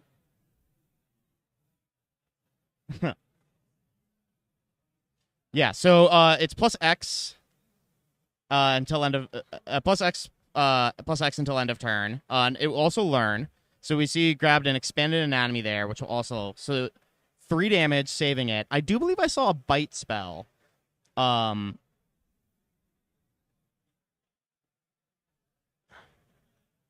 Somerville, in not hand. Boston. Give us. All right. Academic dispute coming in. Academic dispute does. So it's oh, you must may have block it, and must learn. must block if able. I do believe we see May considering the snakeskin veil here. It is a bit tough, but I do think it's probably the play. Yeah, I mean +2/+2, effectively hexproof. Celebrating as it resolves. Okay, so we're up to a 4/4 flyer now, and I do believe I saw Burrug Barrage in hand. So this combined could help take down the hugs. Yeah. At which point you're, yeah, I'm trying to see what else they've got in hand there.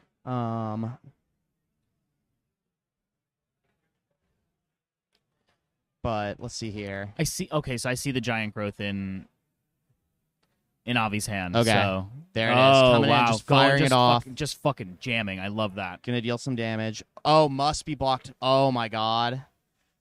No way.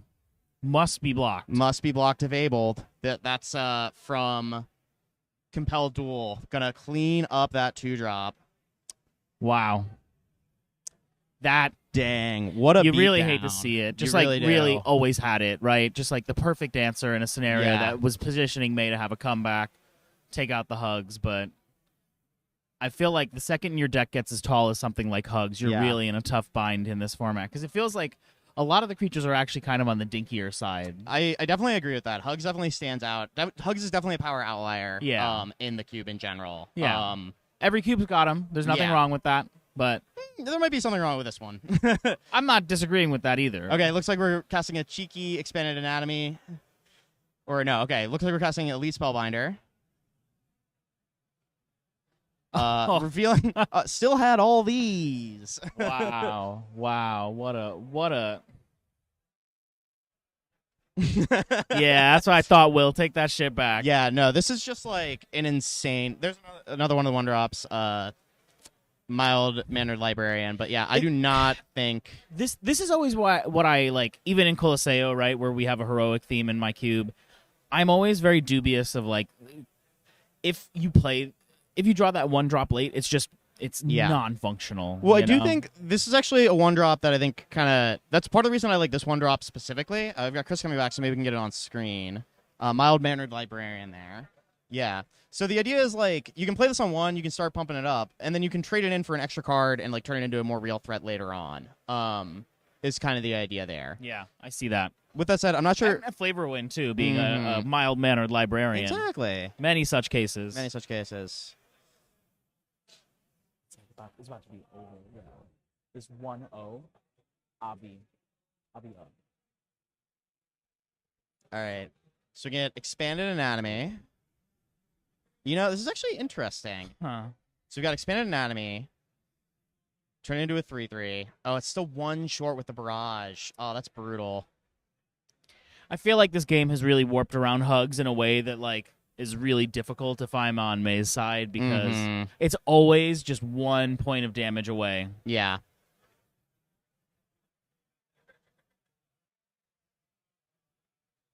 To draw a card, right? Draw 1 card or 2 cards? Just draw a card, yeah. Cycle it away, trying to find something. Not leaving up white, though, so not having swords as an out there. And that's a Fable passage off the top. That's not going to get Never it done. didn't have it unless there's a swords in hand, but I don't think we have swords in hand. It would have been used already. Even then, like, you're facing on the Wild Hypothesis, the Ignis Inspiration. Oh, Ignis Inspiration was cast, so that's not a problem.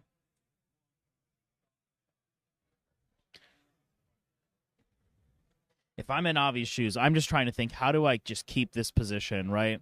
How do I keep the pressure up? Obviously, Hugs is just going to crack in for an easy 5. Yeah.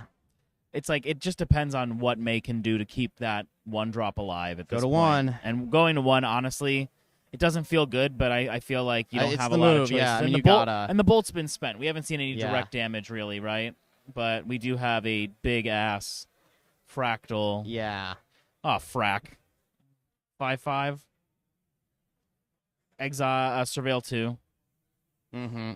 We've got a Hired Claw in the yard and Surveil 1 to the top. Interesting not keeping the Higher Claw. I know it's like a little bit dinky as a 1-drop, but like Hired Claw is even insane. even if you handle like everything else on board, you can just like attack in and like ping that last point of damage. I'm actually The reach is so real here. yeah, I also think just and like, of course Lava Spike is in the board, so any learn is just lethal from here. I think Hired Claw is just such a good, clean student of warfare variant or like a figure of destiny. Oh yeah, good point, Ball Drifter. Lava Spike being in the board, any learn is Jeej. It's a really tough position to be in May's shoes. She's got the fight. Yeah, just gonna take out the dork. that. Kind of hope to rip Swords to Plowshares. Yeah, that would make a lot of sense. Music that. All right, yeah, All right, gonna call enough it there. that. Yeah. Another easy win for Avi. 2-0 with just honestly Yeah. Avi's that was so much stronger than match 1. Just the I deck feel we like saw there. we legitimately saw a different deck. Yeah, come it in. almost and a lot of the similar cards. I think just like the curve just being so strong both games. That was yeah. I think again, it's just a 2-1 first strike is really good. All having Bolt on turn 1 every time for the proactive threat. Yeah, that Bolt- May needed to like juice up. This is always the challenge when you're in a heroic style deck where you have to keep piling resources into that early option. It's so vulnerable and exposed. Yeah, I think that one of the better cards for the heroic deck is actually Season of Growth for that reason. Yeah. That is it's a card that just like lets you like convert those cards. Like this is a card that if I see early, kind of like is what pulls me into heroic and this queue. Yeah, you need something like this to recoup Right. all of that carded like disadvantage Right, of just exactly. like keeping your things alive. Because really, you're actually almost a tempo deck Mm-hmm. without any real card advantage in Selesnya, which is such a unique position to find yourself in. Yeah. You're But yeah, really- so congrats to Avi going up to 2-0. We'll see him in the finals. Yeah. Very curious to see, I think he's definitely I think both of these matchups are pretty favorable for him as well. I agree. So I think that's definitely been helping his way. What do you think is the thing that Avi needs to worry about in this finals? Is it a blue deck? I think a blue deck. So I do think he's actually, because he's got a more mid-rangey build, he's actually like in a pretty good position. Because like, traditionally like the problem with the X-Ball deck is like, okay, you sink all your mana into like Hugs or whatever, and it's like, I cancel, like, get wrecked. Yeah. I don't think he's going to run into that quite as much, just because I think he is going to have like cheaper threats he's going to be able to play. So we'll see. I think it can be very interesting to see, what we kind of pair into here, where it's not just going to green creatures smashing into each other. I as mean, we've kind of been seeing. Simply put, like cancel with like a Surveil or a minor upside is going to feel so good when your opponent's sinking so much mana and has like no real counterplay, right? Right. There is no like Veil of Summer type things or uncounterable things in this format. There's no Thrun. Yeah, you're, there's you're mainly just, just jamming. Yeah, exactly. So So I feel we'll like see. Going to be an interesting, yeah. I also feel like when you're in break.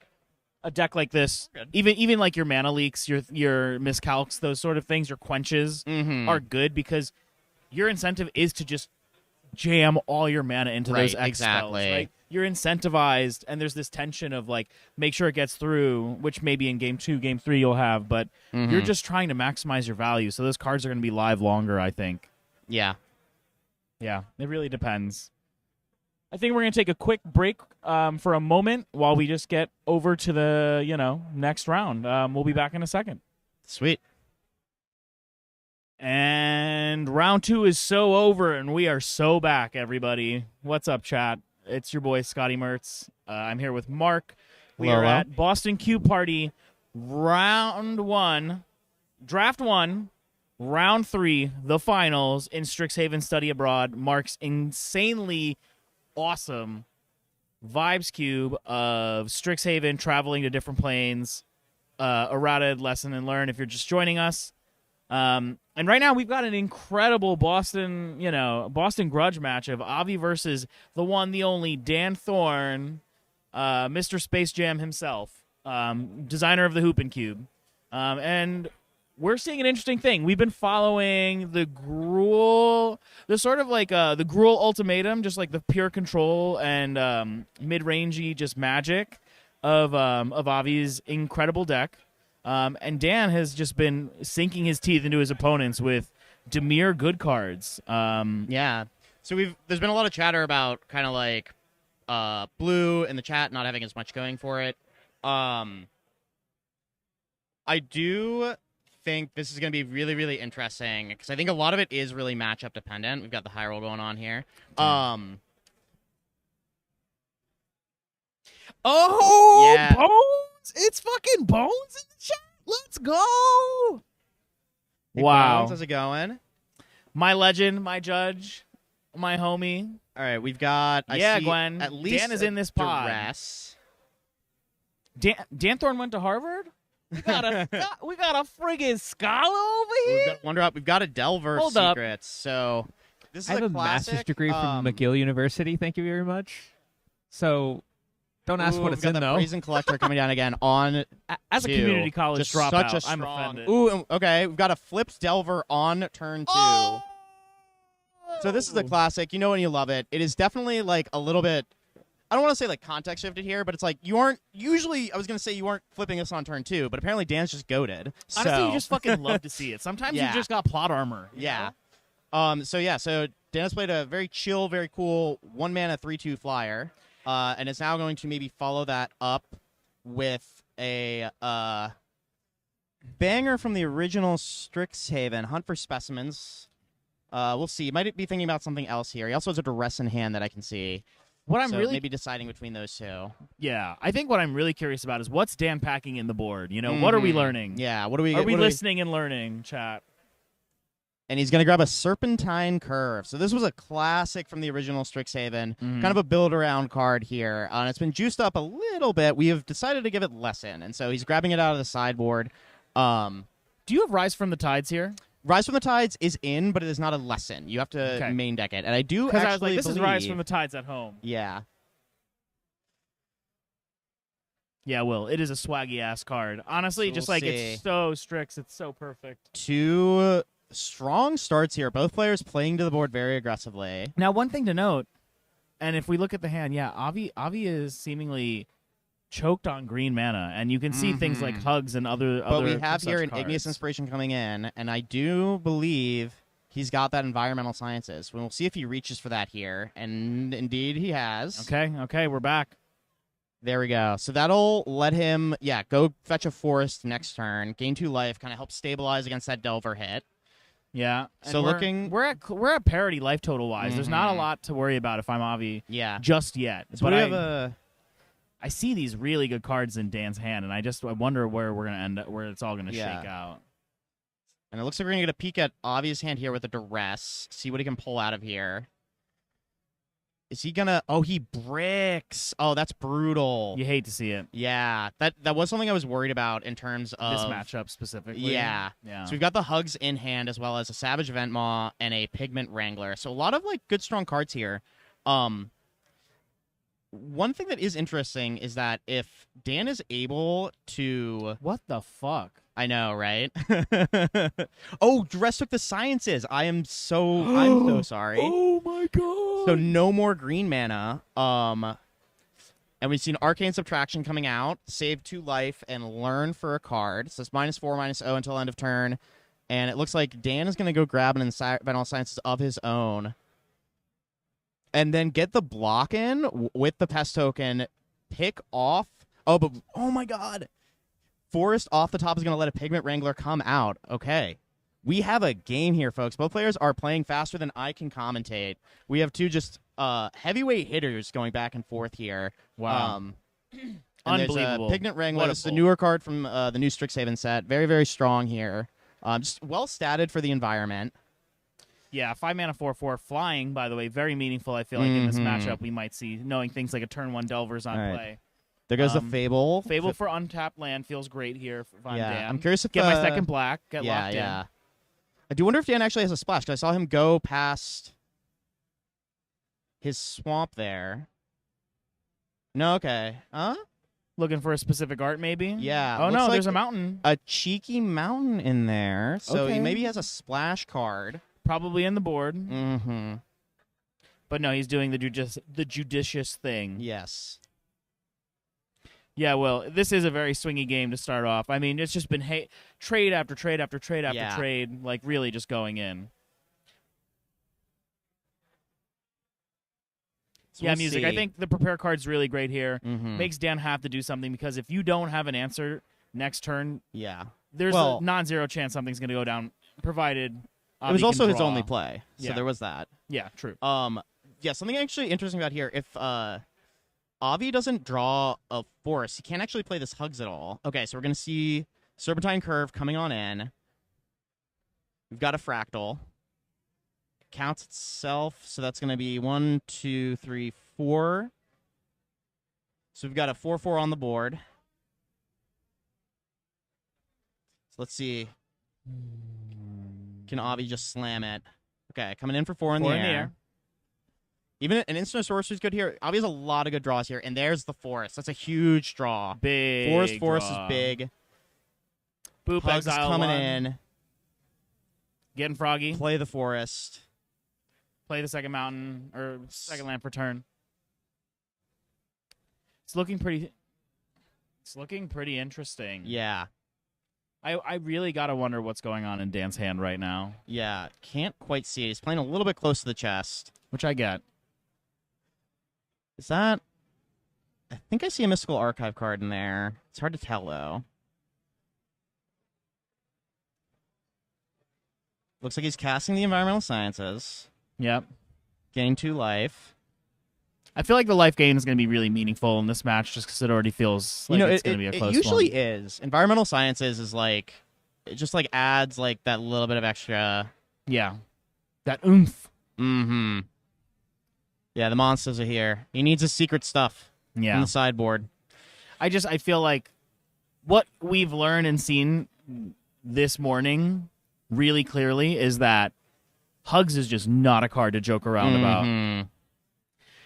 Bones, it is literally the Toon Squad versus the Monstars right now. I do think I see an Agony Warp in hand there, I believe. Kind of a little bit hard to pick things out. I think of Dan Moore as like a Bill Murray type. As someone who has witnessed Dan literally cosplay as Bill Murray in although Bill Murray was on the Toon Squad, so I guess that's just true. So we see the block coming in. So I do believe I was right. I do believe we're going to see an Agony Warp coming out here. Oh man. So, yep, there it is. So Wow. -3/-3 until end of turn. Going to be able to eat the Hugs if There's no reply. response. Oh, no. Is it the Giant Growth? It's the It fucking is. Oh my god, it's always the Giant Growth. It's always the Giant Growth. chat. -3/-3, so back up to a 5/5. Wow. And going to learn for that Wild Hypothesis. So really drawing out of it really well here, Avi. Yeah. Also, when you copy that Wild Hypothesis with the prepared card, you would get to learn twice, yes. But it's a sorcery to do the copy, so it wasn't able to do it there. So gonna get this value. Get that forest into play. Yep.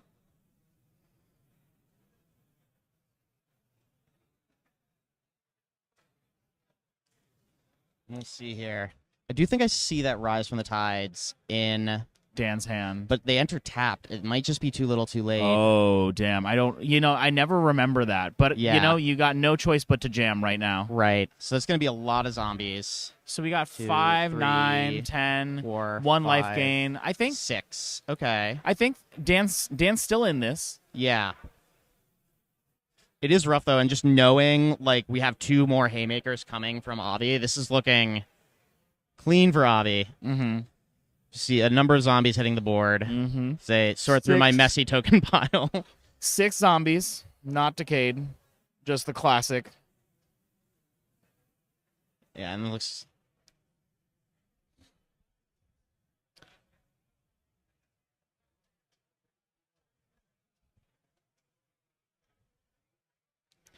Really tense moment right now. Just Mhm. wondering where. I mean, he's still dead. He still needs an answer to the flyer, though, even if...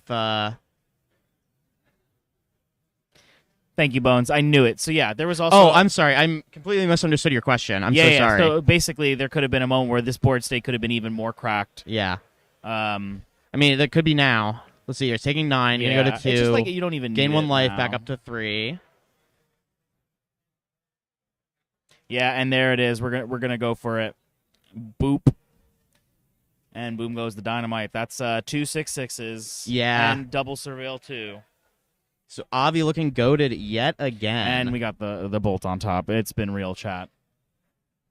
Looking forward to game 2. Yeah. This was a really potent showing for this Gruul deck that we've just really seen crush it all morning.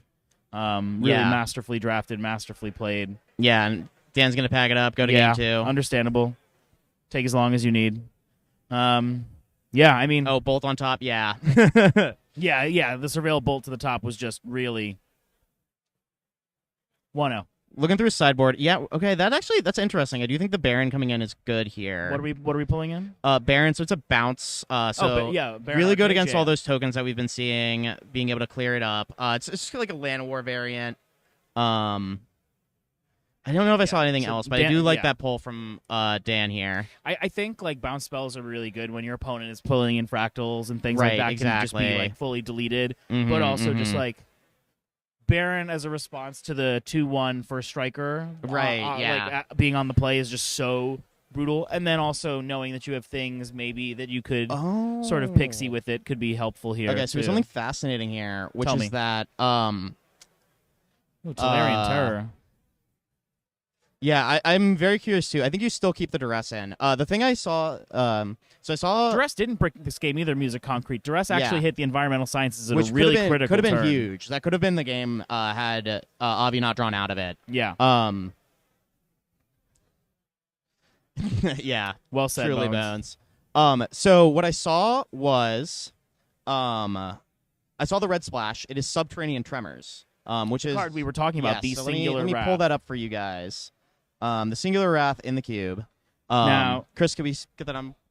So the other card that I spotted, leaping fucking lizards, gang. yeah, in the deck was this card. Oh, got it. And so that's pretty kind of cool, where you can actually tutor for your wrath using Micromancer. So that's something I actually haven't seen in the cube. Also, let's just keep it real. Micromancer gets Duress. Micromancer's probably gonna get Micromancer's some so other good cards. Yeah. Also, it's just a really good card. 4 mana, 3/3 body that gets you the best instant and sorcery in your deck. For sure. Pretty I good. saw a couple copies of Sleight of Hand in there, so even just like, just cantripping, putting another instant in the yard, Also, juicing up those Rise from the Tides, juicing up those what's the name of the card? I'm not gonna pull it up. I'm just gonna Serpentine Curves. what were the previous 3-0s of the cube after seeing the strong run Gruul's had today? I mean, this is a great question, Mark. What have you seen canonically be the best deck so far? That's a good question. It's kind of interesting. So this is actually a pretty This is a pretty. I don't want to say new. The cube underwent a big shakeup with Strixhaven, Secrets of Strixhaven. Yeah. As you might expect, we've got a lot of new cards. I think it was like 50 new cards in the cube. Yeah, Gruul was still strong in the previous one. I do believe it actually lost to Blue-Black though. Blue-Black traditionally was actually the strongest color pair for a very long time. Got it. This is very much a new iteration of the cube, though. So we're seeing here, Gruul definitely is putting up some strong results. We'll have to keep an eye on that, like across the entire weekend, and see what happens. Also, the green-white archetype is entirely new, Yep. and so we're learning a lot in real time. Yeah, there's definitely a lot of kind of mix-ups going on here. So if I'm seeing an Agony Warp, I'm seeing lands of both colors. I mean, this looks like a decent keep if I'm Dan, I think.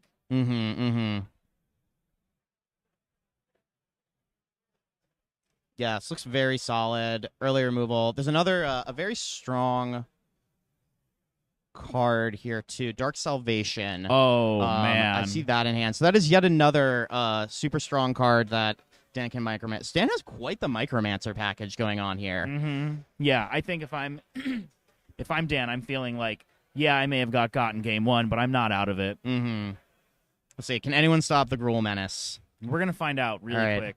And Brazen as Collector. always, But Dan does have the answer here. It looks like he's going to fire off an Agony just Warp. right off the bat. Yeah. Honestly, fuck it. Like, just get it out Oh, of thank here. you, Bones. Yeah, Bones. I think it's a really cool shift. You don't see a lot of, like, Selesnya heroic. Wait, Ball Drifter, I didn't realize you're in our play group. Ball Drifter. Are you an upkeep? Is that Daphne? Yes, I think that's Daphne. Sorry to dox you if that is you, Daphne. All right, so we've got Pop Quiz, Grab an Envisi. We've got some good old-fashioned up, limited baby? going on. Thank you for tuning in. Yeah. This Envisi extra good, obviously, in Dan's deck, so let's him go grab that mountain. Yeah. Which is pretty key, so we'll see here. Do you just fire the sciences, get the red splash just Looks to be safe? like it. 'Cause, like, It depends. I want to get that underneath me. My volleyball goat. I listen. I believe it. I believe it. I've had so much FOMO. I wanna play volleyball so bad. They got me in office on Fridays now. I can't All do it. right. It's brutal. Mountain revealed. Okay. So Okay, so Dan did go for it. yeah. No need for double blue right here. Maybe it's already Yeah. in the hand. Honestly, I'm seeing a lot of gasoline in Dan's hand right now, and honestly, hitting 4 mana feels like really a good place to be in his deck. And then boop, We've got a sleight of hand. Just gonna dig Let's a little go. bit deeper. show me what you're More working spells with. in the yard. I mean, let's not. Avi has definitely had a solid start here, though, as well. Obviously, his 2-drop got answered, so he wasn't able to be as explosive. But that Clifftop Lookout is a very strong card. Just being able to put another land into play, get on board, ramp up. We could see a Pigment Wrangler coming down next turn. We could see a Hugs for 1. There's a lot of kind of good draws we could have here. Yeah, but look what we've got. Look what we've got in hand. We've got the Dark Salvation, the sick lizard. Bones. I highly recommend it. Bones, you should do that. I would love to see that in yours. 4 mana. Okay. Boop. Oh, we're One we haven't seen yet. Another Offspring. Yeah. Corsication Mage. Another just like strong modern. Oh God. Oh, we're back. Another strong modern limited card. Just going to be a nice clean 2-for-1 here. Honestly, this card is going to be like, this card's just like really helpful. I think it just like it puts rectangles on the battlefield. Right, It's gonna exactly. trigger, like this is gutter snipe at home, with extra steps. But we do have that Subterranean Tremors, and oh yeah, don't I ever? it's not amazing, but could just jam right now. yeah. right? I honestly, It's I a would 2-for-1, I would just hold on kind to it as of. long as I could. Yeah, it's kind of an interesting question here. Okay, Dan thinking about what to do next. Oh. Might try Obsession's Goaded Will. Okay. He's going for the jukebox. Subterranean Tremors. There it is. Plague Wind achieved. No fucking Oh, way. we've got No a red coming fucking out. way. Interesting. Is this the bowl? What's... Okay, just going to learn in response, get his pings off. Good old shock draw card. Really good. Yeah. a slick sequence, one might even say. Yeah, truly. See, well, enjoy Obsession. I hear it's great. Fuck the director, though. Oh wait, really? Yeah, there's like some pay scandals about his team. Oh yeah, I saw that Not they're a like good all look. underpaid. Yeah, Yeah, pay your workers, folks. crazy. Everybody's progressive until it's time to open their fucking wallet. All right, and then we've got the second sleight of hand coming out here. Oh, Broken Singleton on that. Really nice. Really nice. Yeah, I feel like Dan's Just at a Dan's extra card hand selection is just like really helpful Yeah. and really good in this format because or in this matchup Yeah. because stuff like this is going to happen no matter what. Right. As long as you can got draw Surveil to the too. answer. That's what we're trying to get. Like I want to see like Island Baron just like happen right here. But again, like we just see the real potency of like Gruul lessons at work here. Mm-hmm. Did we just top that Surveil also? I believe he did. I did not see any cards going to the graveyard. Yeah, that's always a a scary position to be in. sign of strength. So we've for got sure. a 4/4 over there. Oh, if it isn't my favorite, the one, the only co-founder of Lotus Boom, Reina. The wholesome poster. What? The Pondering King. The one, the only. All right. Reina, can you send me a high res vector image of the Lotus Bloom logo, please? I think we got one. I think it's in that. Oh, did we I get think, it? I think they sent it literally today. So one thing Let's go, Reina, rough right here for undefeated. is he has a little pinched on blue mana, and I've seen multiple kind of blue spells in his hand. So the decision, obviously Mountain like working out for him, but that decision, like kind of having to grab the Mountain, is like a little bit. It's coming up. It's coming up here. This is what I was saying. I just wanted to hold that a little bit longer. If I was Dan, okay, but I did just see Island, come off the top. Island. So Don't be sorry, Reina. We love you. Dan is dropping my cards all over the place. It's okay. They're all cheap. Cards fumbled, but not this game. Yeah. We're still very much in it. 4 mana. Is this just going to be... Thank you, Bones. Yeah, I totally agree. They're just like so purposeful and so helpful in the format. It's really nice to see.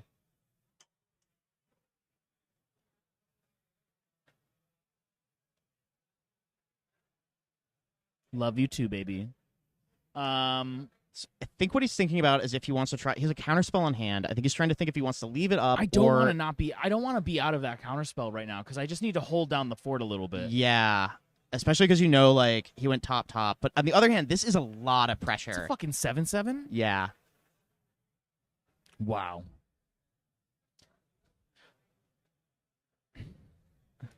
The mythical. We're going past... Oh, it's 8. It's an 8/8. Oh, right, because it counts It counts itself, yeah. Oh, my God. And so he's still actually holding up Arcane Subtraction here, too, so I don't hate the play. It is a little scary to go shields down, but I kind of like, I have the biggest thing on board. Hugs isn't bigger than this. Like, nothing, like, and it's against a Gruul deck. This is going to be really hard to deal with. Oh, and okay, we're seeing a Bolt. Oh, a Bolt and a fight. Okay, a Bolt and a bite. Let's go. but this is going to get blown out. Boop. By the Arcane Subtraction. So Which, you're gonna is that a bounce? It is. It's a shrink spell. Chris. You good?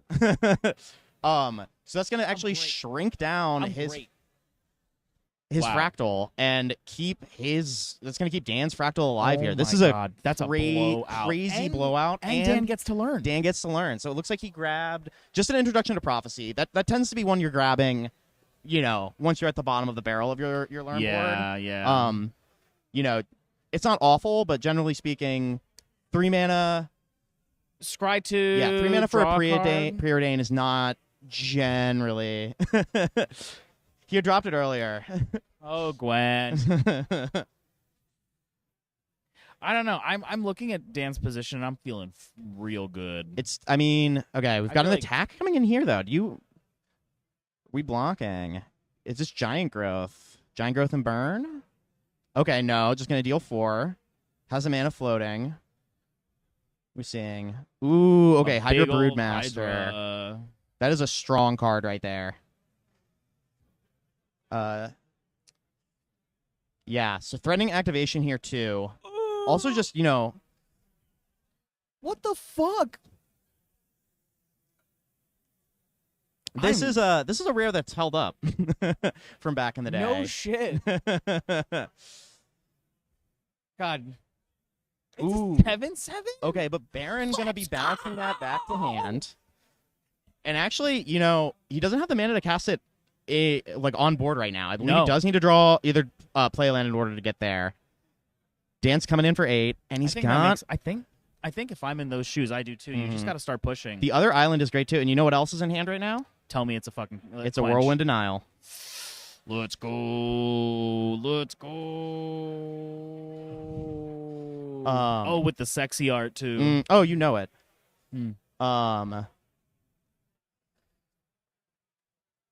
Wow, this is gonna just chump. Okay, I interesting. honestly, I would too in that boat. You have to pad the life totals when there's this huge 7-7 coming. Toodles. Boom. There it is. Denied. Whoop. There it is. All right. I feel like if I'm Dan, I'm feeling a lot better all of a sudden. Yeah, I don't think he's out of the woods entirely, but a lot of cards left in hand. I think more Dan gas to kind of go with. Definitely a head on board. And I just think even 3-mana Preordain right now is gonna hit really fucking hard. Mm-hmm. Coming in for 8. Next hit is lethal, down to 4 life. Mm-hmm. Delver. Oh, Delver. 6 mana. Oh. Let's go. Oh, wow. That's crazy. Okay. 10. Does it count itself also? That one does not count itself. Okay, so it's 10 tapped zombies right now. 10 tapped zombies off of a crazy late game Rise from the Tides. Yeah. Oh, sorry. Okay. They are tapped. I think that's pretty critical. Okay, looks They're packing like it up. It's looking like it's And not critical. I think that's correct. Yeah, there's just All right. nowhere to go from there. Okay. Really, really exciting game 2. Yeah, Dan, pretty crazy. Is this the first game loss we've seen Avi take? No, he lost. He lost in round lost 1. in round 1. In the Okay, so mirror. we've got quite a match Yeah. here. I have to say, I'm feeling a little vindicated in thinking the blue cards were going to go into a cracked blue deck. Dan's deck has really great interaction, really great answers. The Micromancer package, right? Yeah, the Micromancer package so is crazy. Clutch. So clutch. Being able to tutor up your Wrath on a blocker. Honestly, Baron with Micromancer is crazy. Yeah, Baron definitely putting in a lot of work that game. Just coming down, bouncing his big idiot. Yep. Countering on the way back down. Yeah. Just really had it all. Yeah. Yeah, I like Dan's deck a lot. Dan's deck is very much my shit. This is it's very funny because this is kind of like the new Boogeyman and the old Boogeyman in terms of decks kind of facing off. Blue Black was by far the strongest deck for a very, very long time. And I've taken some steps to tune it down. Yeah. And it seems like Gruul has maybe caught up or even surpassed it in this iteration, possibly. Yeah.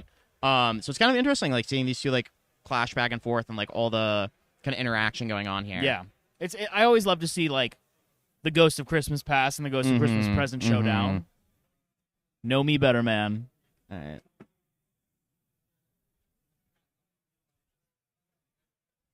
Bones, what's up in Tulsa? Are you in a different location right now? Sorry to dox you.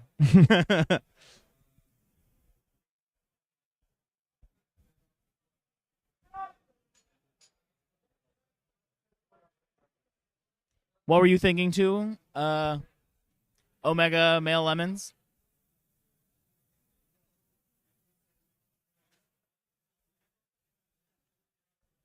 Also, just looping back, Daphne, if you're still I don't think he has actually a Scab Wrangler in his deck, so I don't know if those were open or if they were kind of put somewhere else. Which one's Scab Wrangler? Scab Wrangler is that the splitting the 2/2? No, it is another limited sicko card. It is a 2-mana 2/1. Tap 3 untapped creatures you control. Tap target creature. God, that and a fucking decayed zombie. Right. Yeah. Give so me the that. joke was definitely you do this into Falcom Abomination and boom. I'm just I have opposition. Yep. Literally. Yeah. There's no difference between that card and opposition. Yeah. And you can quote me on that. Brutal. Okay, quoted. I saw Greg come by. I wonder if he dropped the pin off on the table. It's always a fun little Yep. thing. Yep. Yeah, Daphne, that's what I'm saying, Daphne. Okay. The gauntlet's been thrown. We've already got a sleight of hand resolved. Looks like both probably kept 7. Sleight of hand's going in. Fable passes for a tap for us into Okay. Mountain. And do another one of into- his 2-drops. These 2-drops for Avi are definitely like the glue. He has like all the premium 2-drops. He's got I believe 1 Tail Tracker Scout, and then I'm guessing just based off of the frequency we've seen it, he's got 2 of the Brazen Collectors. It's because it feels like he always kind of has that. Yeah. But yeah, letting him get these like really strong starts, going straight to 4 mana. Oh, but no, in this case, just poking in for 1 damage. And oh yeah, Smoke him if you got him, and boom, we're back Where, once again. This is could we get? Yeah, we're up. Oh, okay, It's on right. me. Really, really good. Yeah.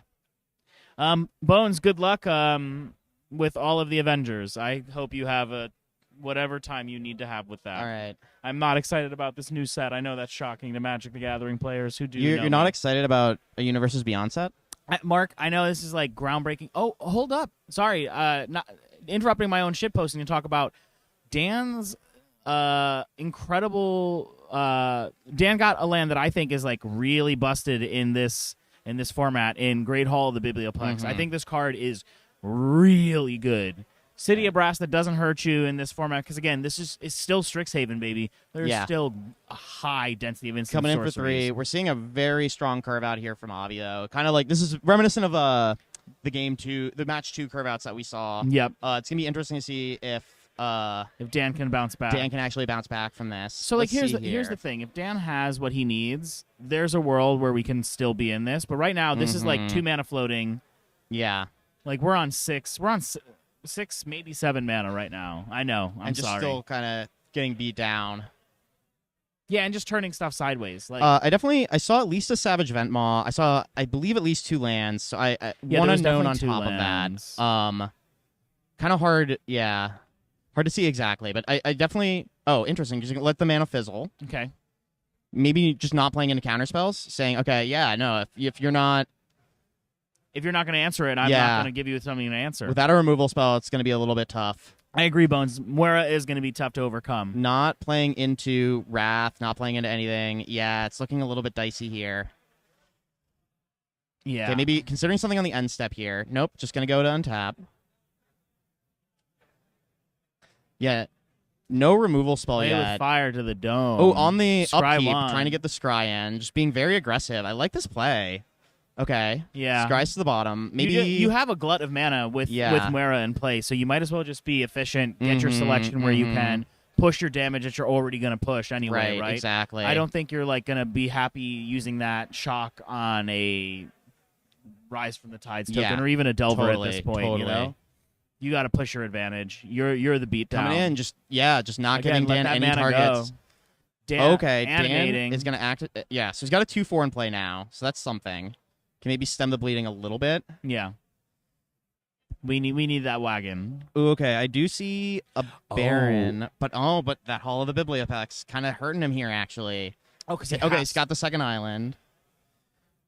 Because it can't cast Baron and it's double blue pip, but right. it looks like he's gonna get there. Let's see here. And then he can still hold up interaction with Mhm, Biblioplex mhm. too. So this is really nice play from Okay. Dan. Yep, get this the is Moira good. out. Yeah, 2 islands. Yeah, checking as well. Okay. Unfortunately, Whirlwind a Mile, counterless to pay 4 is a lot, but Will he is they got able the mana? to. Yeah, he's gonna be able to pay for this. Can maybe like tap him. Oh. Got him. Playing right into it, paying a life, Whirlwind Denial. Okay, that was actually a huge Let's break go. for Dan. Really needed that Yeah. pressure relieved. 2 mana, 2/1 for a strike. Okay. Boop. Not Spend 8. bad. Well, it's not on board.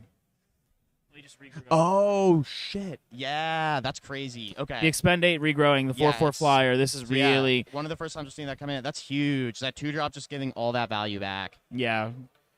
effectively regrew 2 cards being a prepared spell. Mm-hmm. Really, really nice plays from Avi. All right, I can definitely at least see a Rise from the Tide in Dan's hand. I'm not seeing much removal though, which is a little bit of a rough position.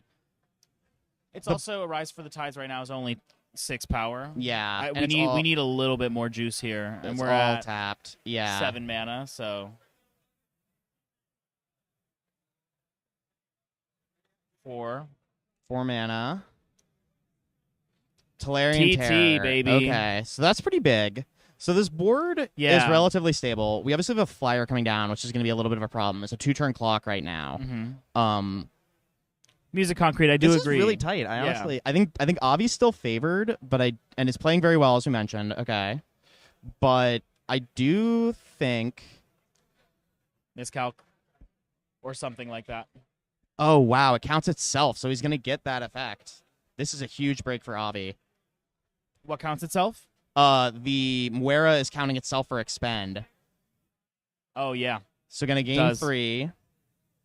Regrow the dragon that we finally countered. Oh, this is Yeah. This is just like an insurmountable amount of card advantage here. Yeah, these regrows are really coming in clutch here. Yeah. Just like extending into the late game like this. So, Mark, what are your thoughts seeing just how untouchable this has been for a deck like Dan's, which was previously the boogeyman of the environment? Yeah, no. Also, like shirking some of the themes you've been kind of putting in here, right? Yeah, totally. I think I'm seeing I think I'm seeing a couple of interesting things. The first is that Tail Tracker Scout is I think it's become better in the iterations. Yeah. I think this iteration has a lot more permanence to actually regrow. Yeah. A lot of times, like, the big kind of, like, effects were, like, the spells, and so it wasn't Right. as big. I think this is the best it's been.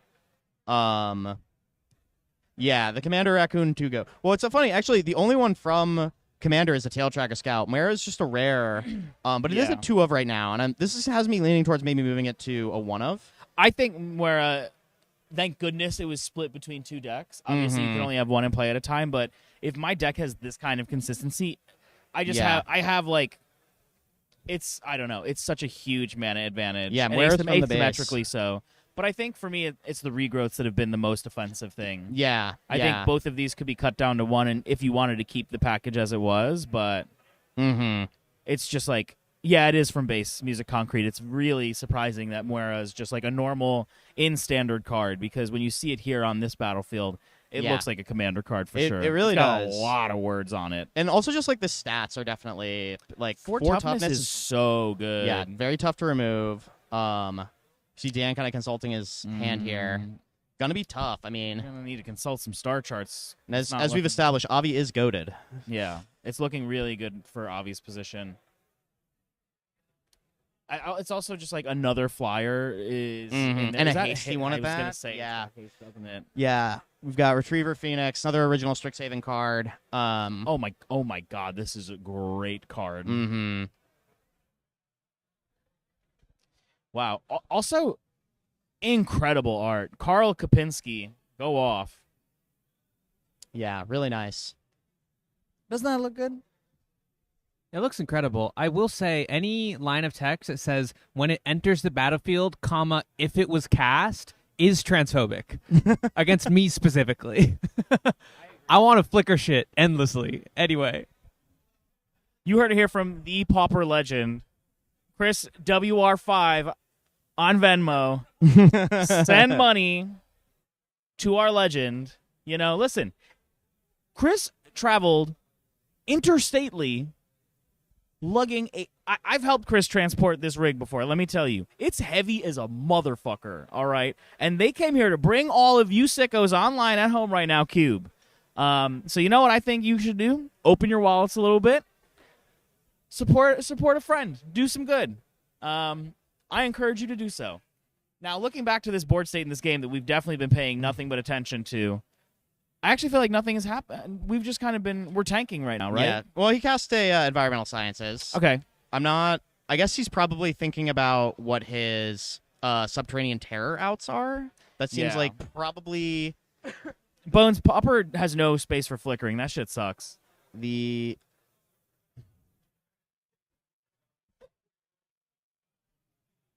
Okay, it looks like he did pass back. Does he have the tremors? Is the question. He doesn't. Well, it is right? a sorcery. I don't know what's in his hand or what he's kind of like thinking through here. Because, like, really, this is going to be a really tough combat, right? Mm-hmm. Because you've got 6 in the air on flyers, puts you at 3. We know Grabbing the lava fuck. spike. Man, I have to say, seeing the reach that you get with some of these lessons is Oh really yeah, it's brutal. gonna be copy lava spike. Take 6. 6U. Coming with the flyers. Does Honestly, I would. Do you just Alpha Strike there and just let it all out? it looks like he's just sending with the flyers, which I do think is correct. Yeah, it means No point in really concrete. sending it on the ground. The ground's That's pretty, definitely a G word to the head. yeah.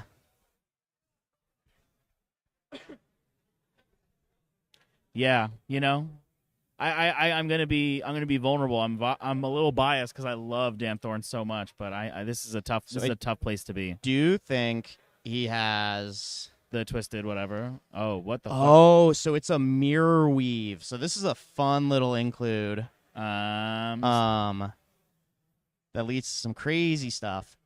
So every creature on the Oh. board is going to become a copy of a target non-legendary creature until end of turn. Oh my god! And it turned into its own Ifrit.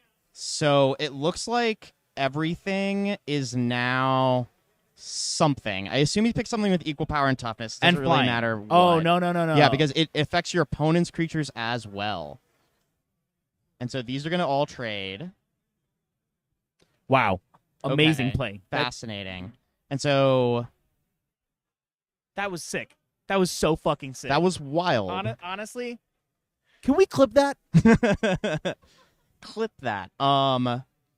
Yeah, that's right, Bones. Let's fucking go, indeed. Oh, and it didn't matter. God damn. Yeah, okay. What a match. Good games. Avi takes it down. Avi with the doves. Wow. All right. Burn is good. Yeah. So, would you lessen the density of direct damage with burn in this, or no? You're letting it rock. No critical. Just asking. questions. No. I think it's good. I think it helps close out games. I think it's really, like there is a whole. We didn't see it on stream today, but yeah, expend is strong. There is a whole burn deck in the format in Yeah. Rakdos. Right. Right. And so I think it is pretty critical to have that there. Yeah. I think sure. it's been cool seeing the burn cards be so relevant in Gruul, because I really want there to be kind of like overlap between the different like wedges. Yeah. And so it's good. Like it's actually I'm kind of like relieved, like not relieved, but I think it's cool. It's really seeing, nice like, to see it come. yeah, like it together coming how up in you its drew Gruul it deck, up. being like, all right, like I 6U. Yeah. But yeah, congrats to Avi recognizing the broken lane and taking it. Yeah, that was really beautifully played from Avi. From literally a triumphant match 1 to a triumphant match 2 to a triumphant match 3. Yeah. Yeah, I agree, Bones. That's kind of what I'm saying. Yeah, the burn is like very much supporting like the red-black archetype. What if what was actually done is you lessen the X to the face spells in that sense? yeah. Because like actually like you don't need to cut the burn, but you need maybe the lessen direct damage because they're just casting fire. Like they're not just, but like that game came down to fireball and like a double a copied bolt basically, right? Well, somewhat, yeah, but I don't know. Like, was Later, Joe. Thank you. Maybe it's I'll Just chew on that. I'll again, chew on it. just processing what we Yeah. just saw unfold, right? Like I feel like it's okay. in the hands of evil. yeah. Oh yeah, we're back. Or could be seen as being in the hands of what I the, really the like villain.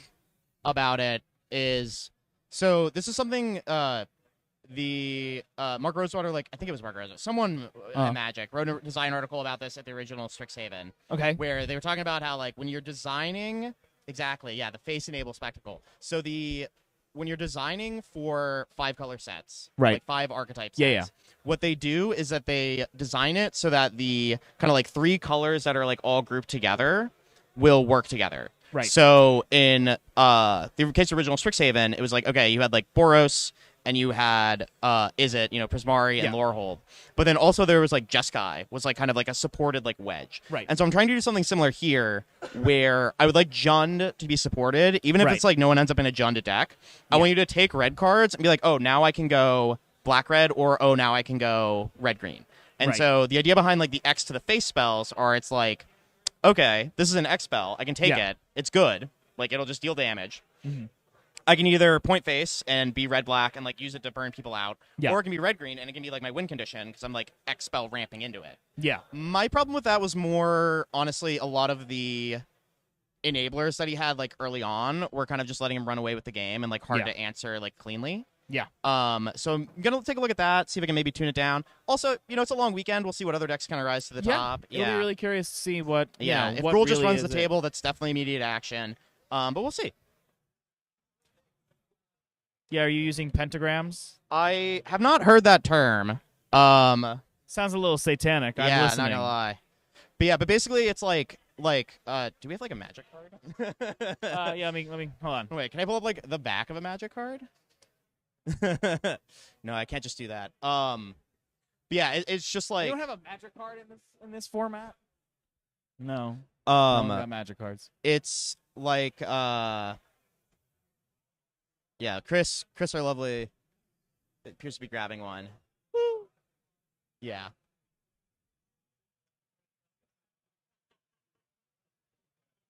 Yeah, I think, it's just something I'm very curious about. Yeah, I think it's kind of like that. So like the idea is like green, like I want my green card supporting white and red as well. I want my red card supporting black and green. Yep. I want my black card supporting red and blue, and I want my blue card supporting white and black. And so that way, like, no matter where you are, like there's space for you to pivot. So There's it's a not triangle, Like, yeah. yeah, you don't have to just like take a card and hard like commit. But yeah. Should we get Avi Yeah, in here I- for I- a victory lap? Avi, can you join us for a victory lap? Yeah. I don't know what this means. All right, we've got our champion, our uncontested, the one and only Avi. Okay. Well, Gruul was good. Not bad. No, yeah, congratulations, 3-0. He did, you did drop a game there though. I did. Yeah. Dan had a real nice sequence there. Big fan Yeah. of what he was doing. Yeah, no, but congratulations. Thank you. I think you did a really good job, especially game 3 of kind of like playing around interaction. There's some like decisions there in the late game, Yeah. like that you kind of made that I think were pretty solid. Yeah, the sequencing to like play the cheap spell second, so he's more likely to counter it, and then he doesn't counter my expend triggers. is Right, really big. exactly. Yeah, the whirlwind denial, being able to like kind of like play around that. Was that in your head of like, oh, I want to get my expend triggers, I don't want to lose it to whirlwind denial? Honestly, not or fully. okay, fair enough. It's a weird card. Yeah. No, the turn before, I was mostly just upset that like I did the play with Fire to Scry to try and hit the expend and then missed on it. I was thinking I just wanted to okay. I figured just in general like the dragon was going to get countered either way if I played it. Right. And I didn't want him to necessarily know if I was expending when I cast the big spell, but I didn't fully think it through. Obviously afterwards, I realized like a few turns later, and I was like, "Oh, did I cheat? Did I not get my abilities countered?" And then I was like, "No, I'm a genius. I played them in the right order, even though I wasn't thinking about it." Yeah. Okay. Very cool. And then, of course, game 1, there was obviously that dramatic moment with the duress into being able to top deck that forest in the forest. Yeah. Huge couple games for you. But yeah, thoughts on the cube overall? I don't know. I like the cube vibes wise. Like I think it's got a lot of cool stuff going on. I like the overall setup. I think there's a couple of balance things that I maybe took advantage of that can be remedied. No, for sure. Yeah, I think the big things are just like I think the giant growth is maybe a little too disgusting. I think every time I cast that, it was just like a huge felt very, blowout. very strong. And then I think just in general, like evening out the like base power level of a lot of the filler. Like I think the green and red cards are just generally from newer retail limited environments than the rest of them, and that makes it just like inherently, those cards just have gotten more and more pushed in those slots. Like I was really sad when I was playing the first match, and after one of the games, I was like, oh, I don't think Apocalypse Hydra is good enough to play in my deck. I think I need to cut this mythic rare from like 10 years ago and put in this frog uncommon from Bloomburrow, because I think that just ramping and having an efficient mana cost is more important than this like big top bent bomb that I can only cast for 7 mana. Right. Yeah, totally. Sweet. Well, yeah. Well, congratulations again. And Thank you very much. Yeah, for the feedback and everything else. Yeah, of course. Cool. Thank you for the cube. Yeah. Super cool. I think we're going to probably hand back off. Chris, can we... Yeah.